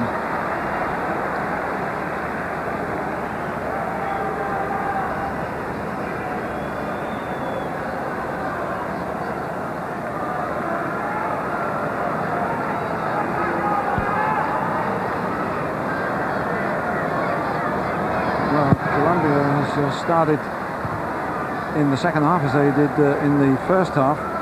They collected 4 yellows overall in the first half. The number 2 Quintero, number 7 Zambrano, Gonzalez and Ortegon. Now it's up to 5. And it all counts in the final analysis. 2 yellow cards, of course, means automatic expulsion from this game, but 2 yellow cards means missing a game in the course of the competition. And down goes Muscat, not very much impressing the referee, but it's certainly a throw into Australia now. Now they're driving forward hard. Juric. Well considered ball, nicely knocked off by Agostino. Goalkeeper comes out, Vélez gets there. Good bit of judgment and a good punch in the end to Zambrano. But Australia working very hard there. Peter Sekenis to Carbone. But Colombia get everybody behind the ball. And the long one goes forward. And Milicic can't get it. But they put the squeeze on here. Can they pick it up again? They can. 1-1 early in the second half. And this game very much in the balance. Great challenge by Craig Moore.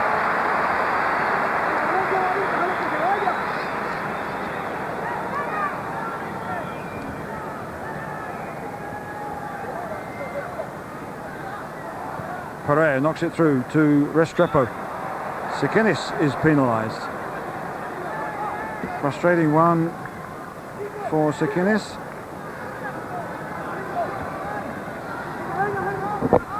Restrepo through for Zambrano, the danger man. 3 against 1 there, too many. It's away by Muscat. Back in again by Flores. And an easy one for the goalkeeper from Tierra Dentro. That'll help Vince Matassa, who was probably pretty disappointed about the goal he conceded. Tight marking by the Colombians. Your first touch has got to be good.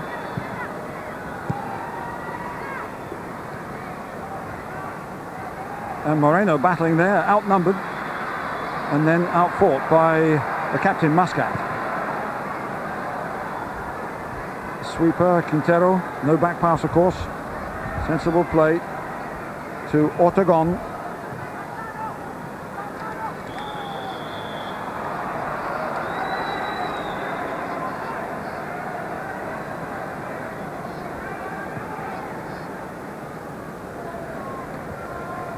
Well, there on the right-hand side is the Colombian coach, Reynaldo Rueda, 35 years of age. He's been in charge only 2 months. Must have been delighted the way things went for them in 37 minutes of the first half.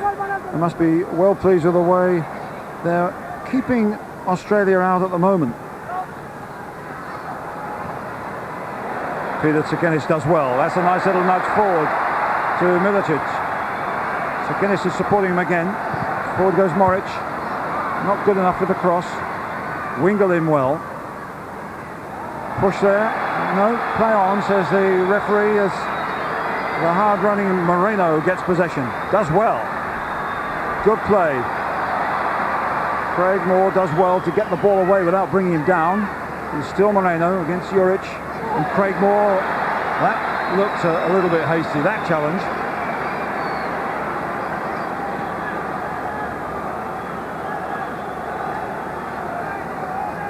Well, Juric had him covered. What do you think about that particular tackle?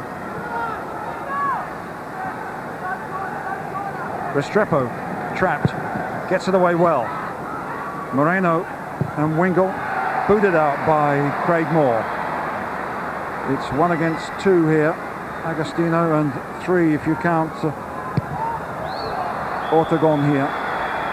Too long a pass, and anyhow Henry Zambrano on that left-hand side was offside.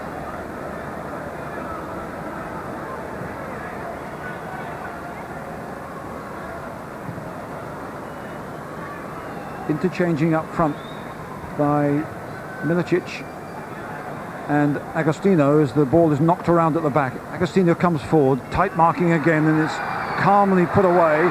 And this is a break on now by Zambrano. Zambrano's in there once more.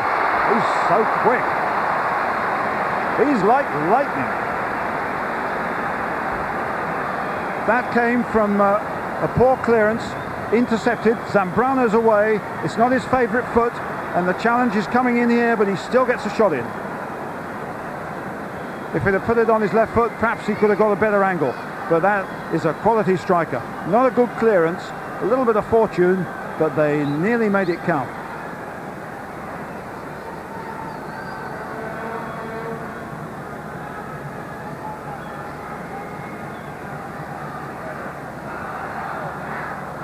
So once again, the warning signs there for Australia.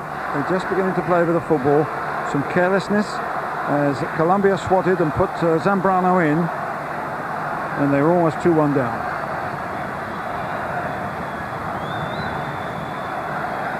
Crowd now getting behind them. It's so important for players of this age group that they can feel the support and indeed the sympathy and understanding of the crowd. They can't expect to show against quality South American opposition all the time. It's a game of patience and skill. On the right hand side now is Kevin Muscat to Cranny, who hasn't been brought into the game as much as he would like, and he's been tightly marked by Gonzalez. Good play by Sekenis. He's really blossoming.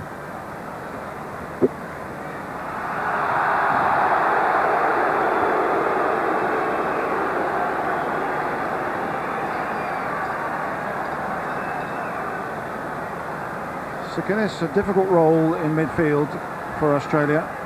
Not really too many creative players in that position. Carbone and Sekenis, hard-working, industrious players, but they've made a mark here and they've often been outnumbered.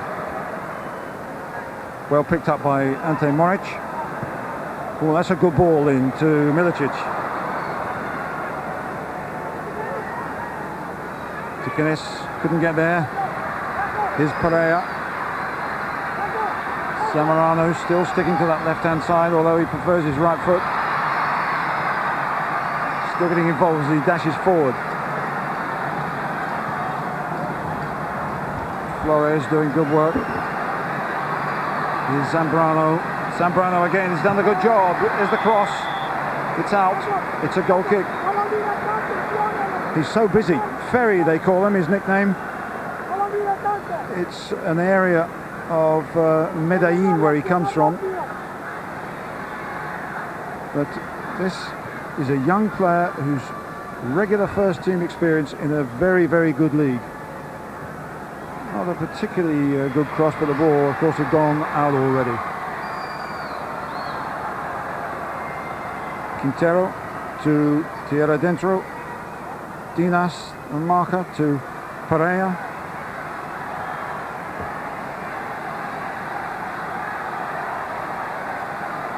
And Australia have worked hard. They've won back possession.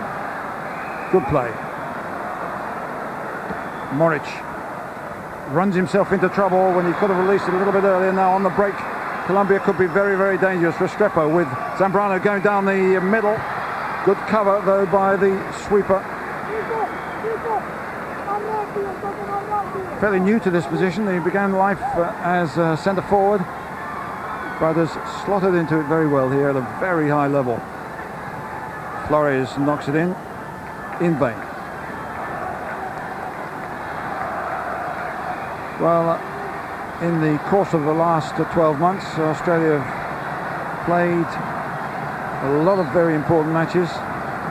Won 11, drawn 8, lost 8, but they've grown up in the course of those 12 months.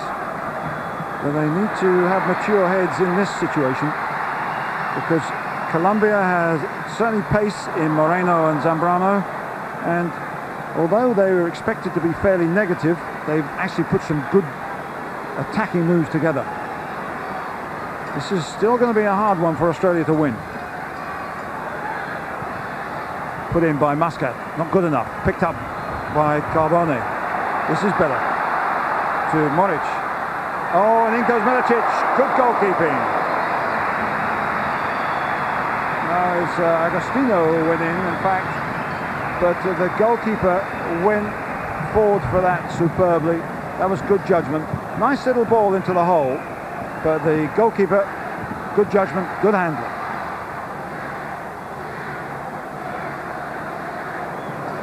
Zambrano.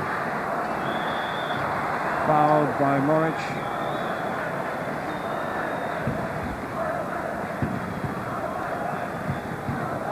So we've had an hour of this game. It's 1-1. Zambrano, who looks a little bit older than 19, but certainly isn't, limping a bit. Restrepo, forward goes Pereira, knocked away by Peter Sakinis. A foul there. So that's the score on the hour. As Restrepo drives it. It's knocked out by Wingle.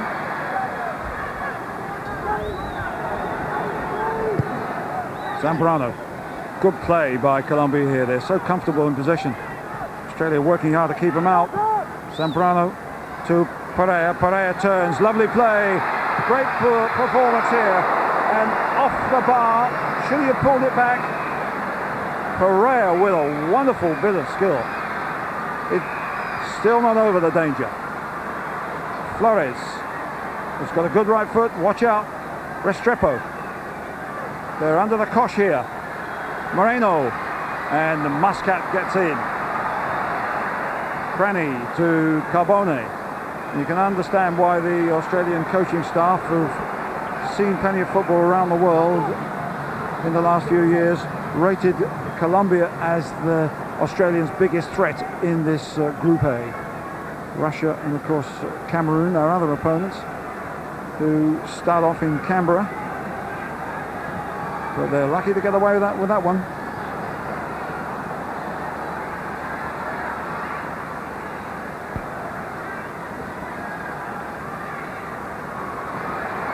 Comes back to Juric and Carbone. Good play, but can they pick out the front men?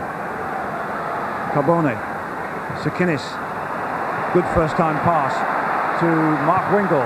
What about the cross here? Lets it run on. Muric, and on the far post is Cranny. There was a chance, but the flag surely was up. But when that ball first came through, that was where the opportunity was. Not when Sean Cranny had the shot and he was offside. It's a lovely ball in. Now here's the opportunity there. The control by Milicic, not quite good, although the defending was very good, and then he's offside. It's encouraging play though by Australia.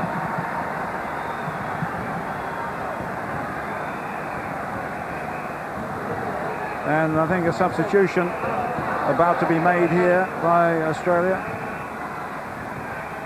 with the hard-working Darren Ioka to come on.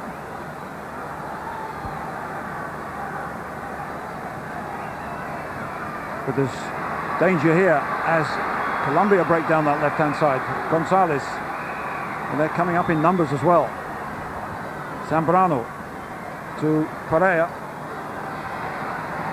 Pereira, strength getting him through here. Pereira coming again. Zambrano. In goes Muric, and it's Australia who are working hard to keep them out now.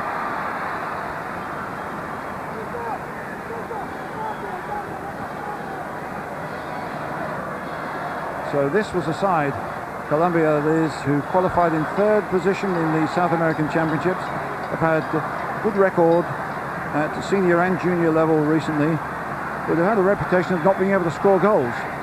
Only 4 goals in 6 games in the South American qualifying tournament. They look pretty dangerous to me.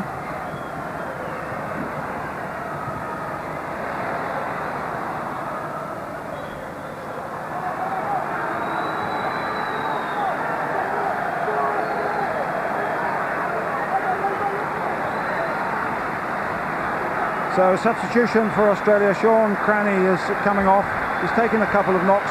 He hasn't been able to get into the game as much as he would like. He has had an ankle injury and blisters, but there's a chance for fresh legs as number 16 Darren Ioka comes on from the Marconi club, an 18-year-old who came into the squad very late on, and he will really enjoy this opportunity.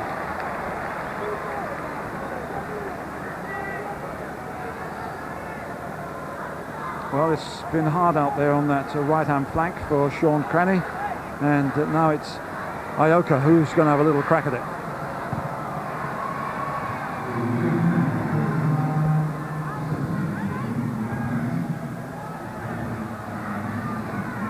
Moreno knocks it back. Sakinis glides away beautifully. Once again, the tackle from behind is going to be penalised by a yellow card, and it's Tierra Dentro who becomes the 6th player to be booked. Again, it's the tackle from behind, which the referee, I think, quite cruelly punishes there. As Craig Moore knocks it forward, this is an opportunity. It's touched on by Ioka for his first effort.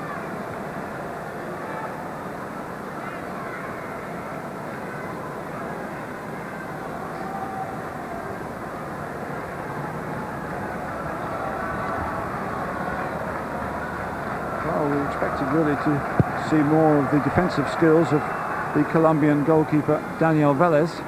We haven't seen that much of it.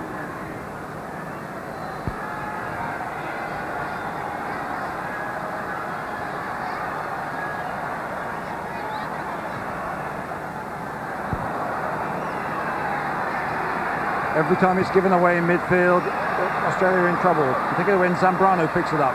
He's a little bit greedy there. He could have knocked it aside to Pereira, and unselfishly hard work by Sakinis puts Australia in a good position. Carbone wide.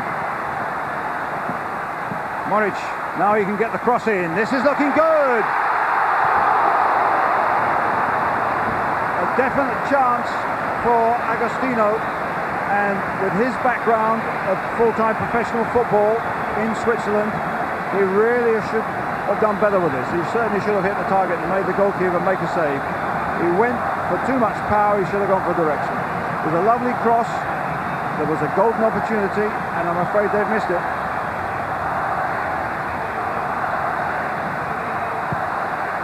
Meanwhile, the yellow cards add up for Colombia, although in goals it's only 1-1.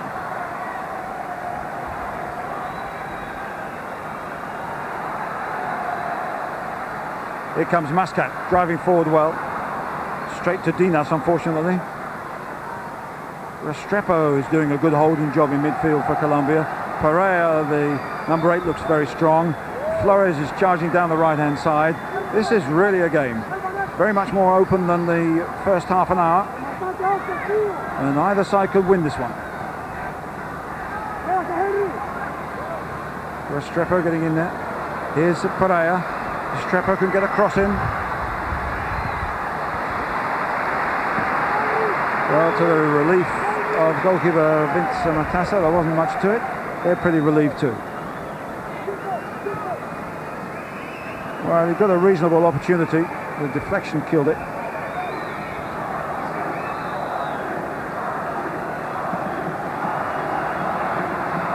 Now, who can wrestle the points in the closing stages of the game? It's more a question of nerve than of fitness.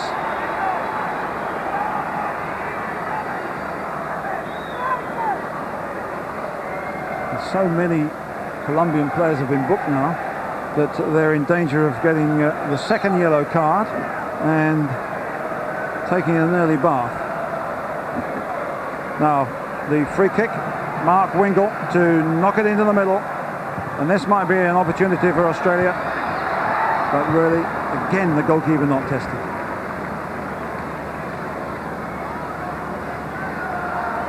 Some of the crosses haven't been 100%. I think all the coaching staff of Australia would agree with that situation, but they are getting players into the right positions, and that's what counts early on in the competition. There's plenty of time left yet, provided they keep the back door locked. Ioka, nice little wriggle, good play. Not quite good enough with the cross. Sakinis, who's really blossomed in this midfield. Mark Wingle, Sakinis supporting again.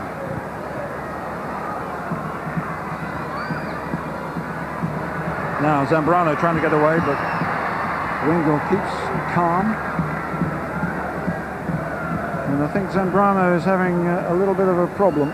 He's got an injury here as we're now in the 70th minute, and it remains at 1-1.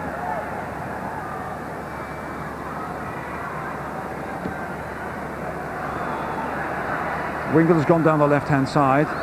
Ioka's gone down the right-hand side. They're pushing and pulling, trying to create width and space through the middle. Juric looking for Muscat. Nice play by the Australian captain. Carbone, they're working very, very hard here, Australia, but Colombia, every man behind the ball. Oh, nice little touch here. This is good play with Kevin Muscat getting the cross in, and Agostino couldn't quite get there.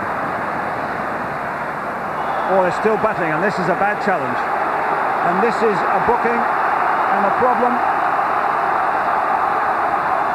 The referee's instructions in these circumstances are to be very forthright about challenges like that. That's yet another yellow card, and this time it's Nelson Flores.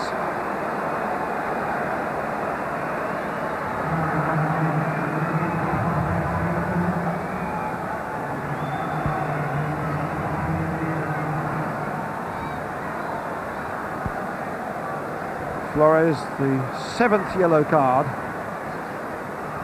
but more important than that, there's an injury to the Australian player.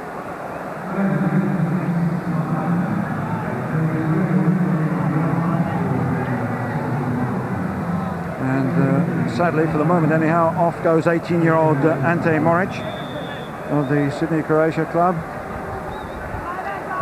But a free kick might bring something with Mark Wingel to knock it in.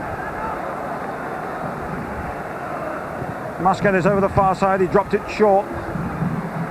Agostino couldn't get there. Sukinis is wide on the right-hand side now, on the left-hand side, battling to get involved here. Carbone does well.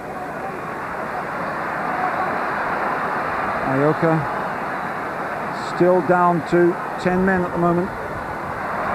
Good play, Muscat. Oh, the ball again, not quite good enough. It's been quite a bit of that from Kevin Muscat.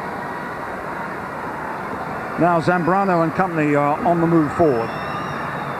Lopez to Moreno.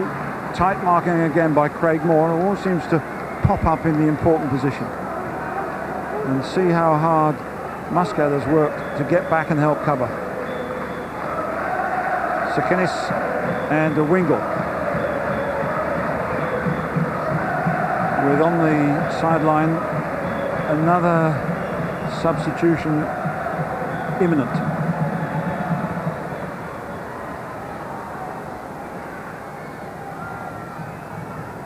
They do play the game well in tight areas, Colombia, and they're still willing to get players forward on the assault. They too feel they can win this one. Zambrano, and once again the valiant Craig Moore.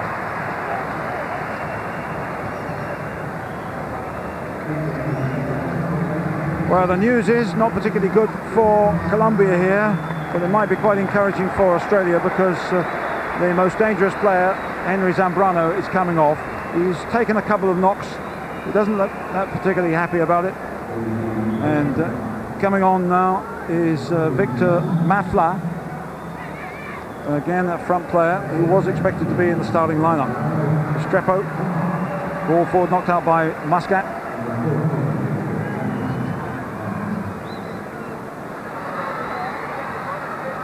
Bit of pressure on them. Milicic gets hold of it. Does well to keep hold of it. Ioka, and that's a better ball to Agostino. They're beginning to link up well down that right-hand side now, and a foul there, and possibly a problem as Quintero goes down. We can have another substitution, but the referee, meanwhile, is having a look at the incident over the far side.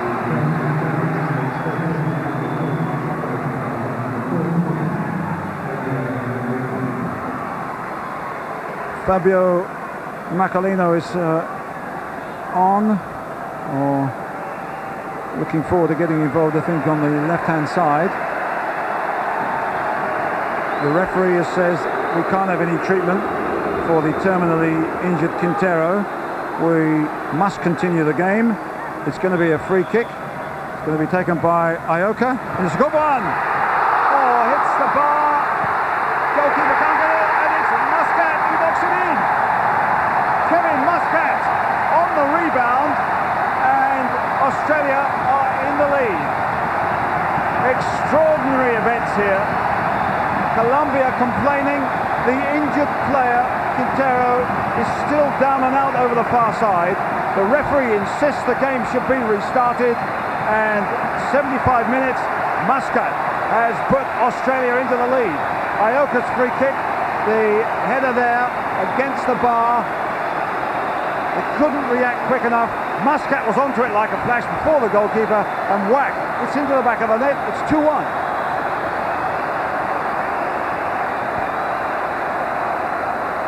Well, it looked as if it was Agostino's header, but it was certainly Muscat's drive. And Ioka, with the cross, did the job.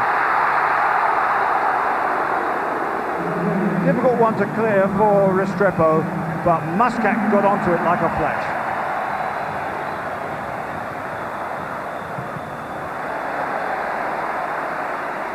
Well, Kevin Muscat, the survivor of Portugal 91, has put Australia into the lead in the most amazing way.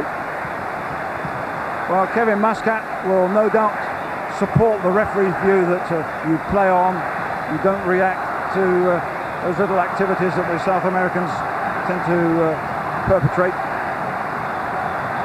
Muscat, the leader and the hero.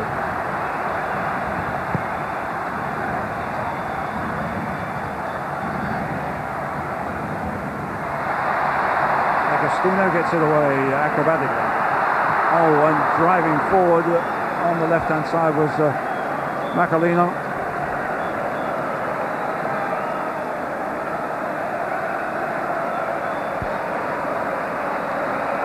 So it's Macalino down the left-hand side now, one of the substitutes on for the injured Moric. Macalino going in there. Restrepo is fouled. So fresh legs have done wonders for Australia, although there's an injury here which won't please them too much. Mark Windle is hurt. Restrepo's in some trouble. Well, there's a collision here which the referee didn't like, but there was an elbow, then a tumble.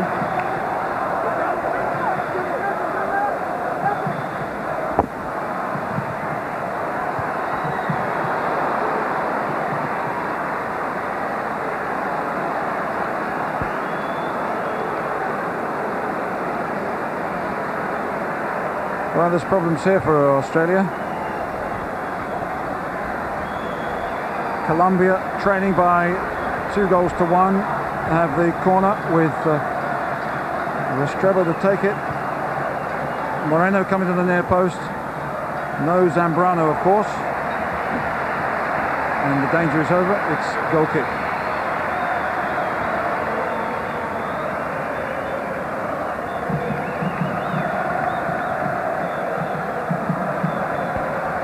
Well, the joy of the situation here for Australians was frustration early on, turned to relief, and now they're really enjoying this tournament. Milicic marked by Quintero. Macalino, oh, losing out to Mafla. Sakinis is really proving his worth in midfield with Carboni. They've made a big difference with their effort. Carboni picks that one up. He's in the perfect position to cut out the pass and spray it wide to Ioka. Carboni and Colombia at full stretch there. And what a difference Ioka has made on the right-hand side in the short time he's been on.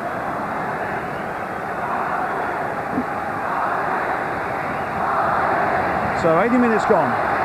Australia leading by 2 goals to 1 here in Sydney, and the crowd right behind them as they go hunting the third. Oh, a great save by Velez.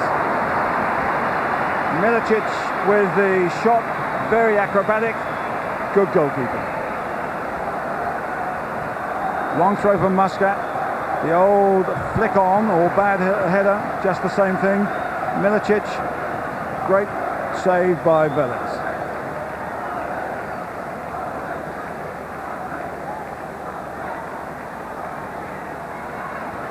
Restrepo. Wingle is penalised, and Sikinis, is it who gets a yellow card? Certainly the Danish referee, Kim Nielsen, very quick, and there's another one for Wingle. They have to get back fast. Sikinis with that first challenge, then Wingle, and the referee didn't like it. So once again, the referees here making their mark, bringing the three-man wall back. Restrepo, the number 16, and Mafler on the ball. Restrepo chips it forward. It's a dangerous one, but it's away by Agostino. He's got some valuable headers in both penalty areas.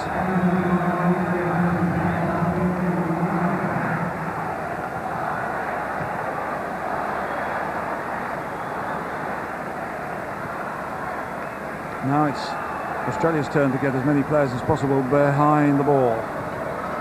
This is good play by Colombia. Quintero, the libero or sweeper, is pushing forward as an attacker. Carbone competing with Dinas here. And Ioka, and it's a throw to Colombia. Muscat coming in hard.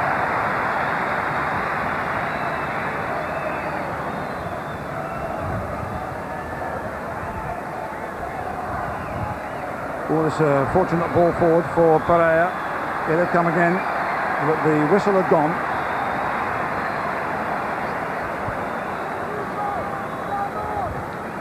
Well, what have we got? We've got 8 minutes. We've got Australia leading by 2 goals to 1. Quick thinking when it counted, and patience on other occasions. They've had a bit of fortune. Colombia hit the woodwork, but so too have Australia had a bit of bad luck in their shooting areas. But to be leading 2 goals to 1 after falling behind is good news for home supporters, but it's not over yet. Macalino does well.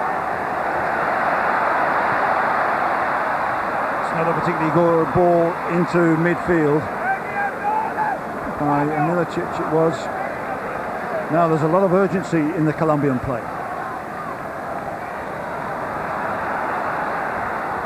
Agostino to Carbone. If they can get another one, that'll certainly see the Colombians off. Carbone, Macalino does well to hold off his man Flores. Good play through the legs of Piero Dentro. Macalino wasting it all. That was a pity. Big boot out by Daniel Velez. Pursuit is on by Moreno. Craig Moore comfortably in there quickly and uses it so well. Muscat. The gaps are opening up in midfield, but unfortunately not for the front two.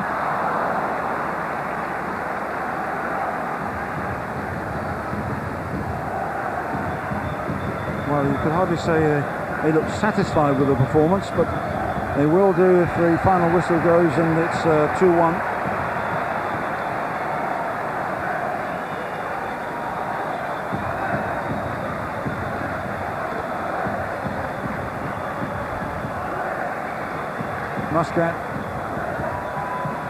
Muscat can knock one in here. Again, straight to an opponent. Sikinis does well to get in.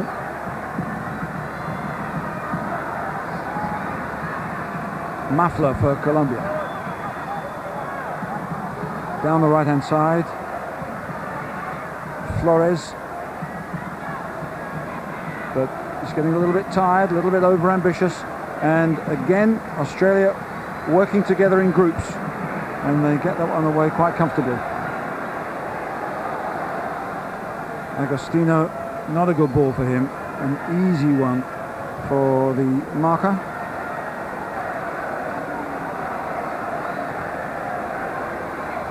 And again now it's Colombia looking a little bit leg weary, and it's Australia finishing stronger.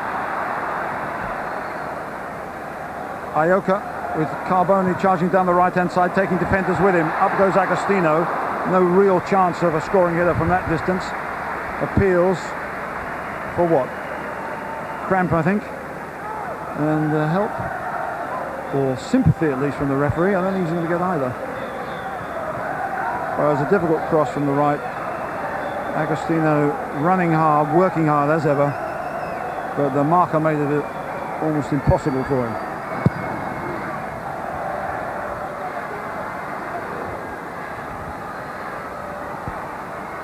Now here come Colombia back in the closing stages.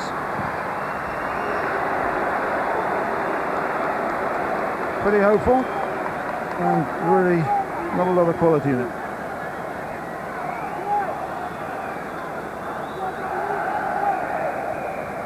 Well, you can imagine how disappointed they feel at the moment after they'd had that boost of Zambrano's goal in the first half.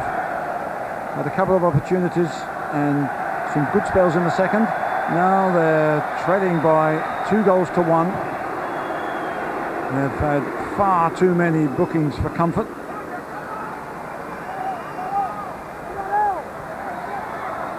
Flores to Mafla.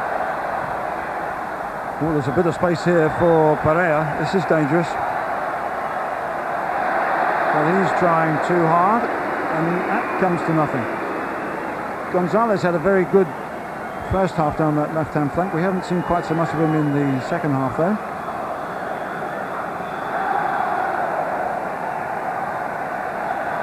And they can take their time to an extent. Oh, there's a bit of space here for Milicic with 2 minutes on the clock left, plus stoppage time. Sekinis, touch on by Macalino, hacked away by Quintero rather desperately. Into Juric goes in well. Dinas away.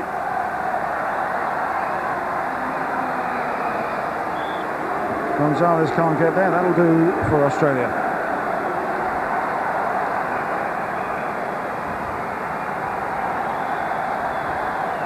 Well, the rules of the competition of this kind, the first game is always a worrying one, particularly when you're the hosts. But when you fall behind and the crowd are stunned, and a talented side like the Colombians go into the lead, that's a big worry. It was important for the Australians not to lose this match, but now it looks as if they might win it, but it's not over yet. Flores is working hard there. Flores doing a great job. Here's Mafla, pushed wide here by Macalino. Good enough, it's a corner, it's still dangerous, but it could have been far worse. So we have, on our clock, less than a minute left for Colombia to get back in this one. Restrepo takes the short one. Restrepo trying to get inside. He's done well. He shoots. Oh, my goodness me, that was so dangerous. He's a bit worried there, no doubt about that. He came inside Macalino well. The shot gets away from him. So lucky. Desperately unlucky, Restrepo. And really, it should have been 2-2.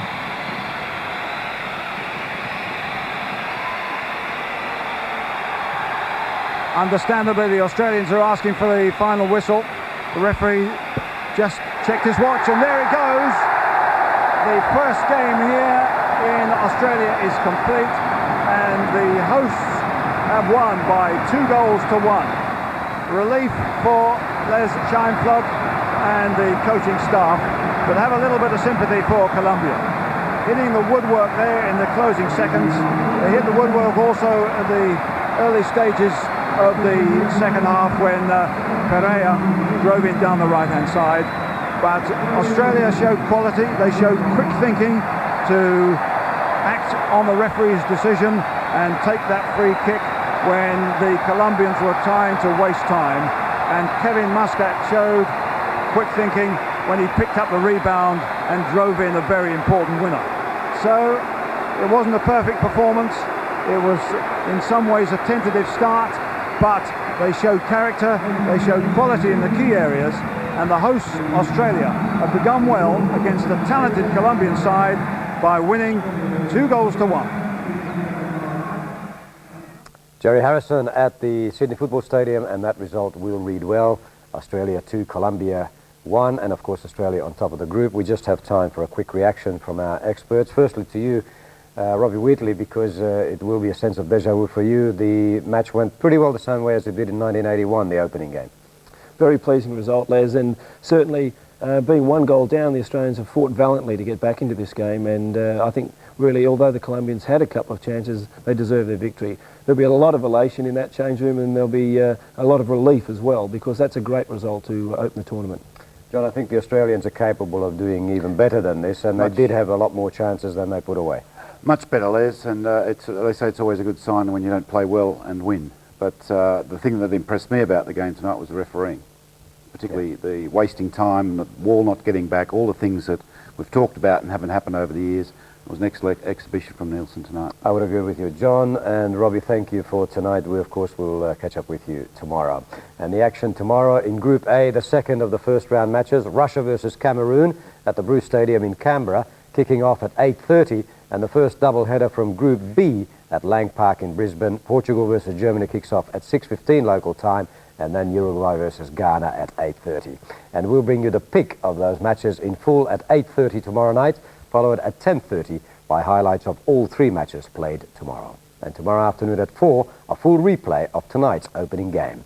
But till then, thank you for being with us. From the World Game, good night.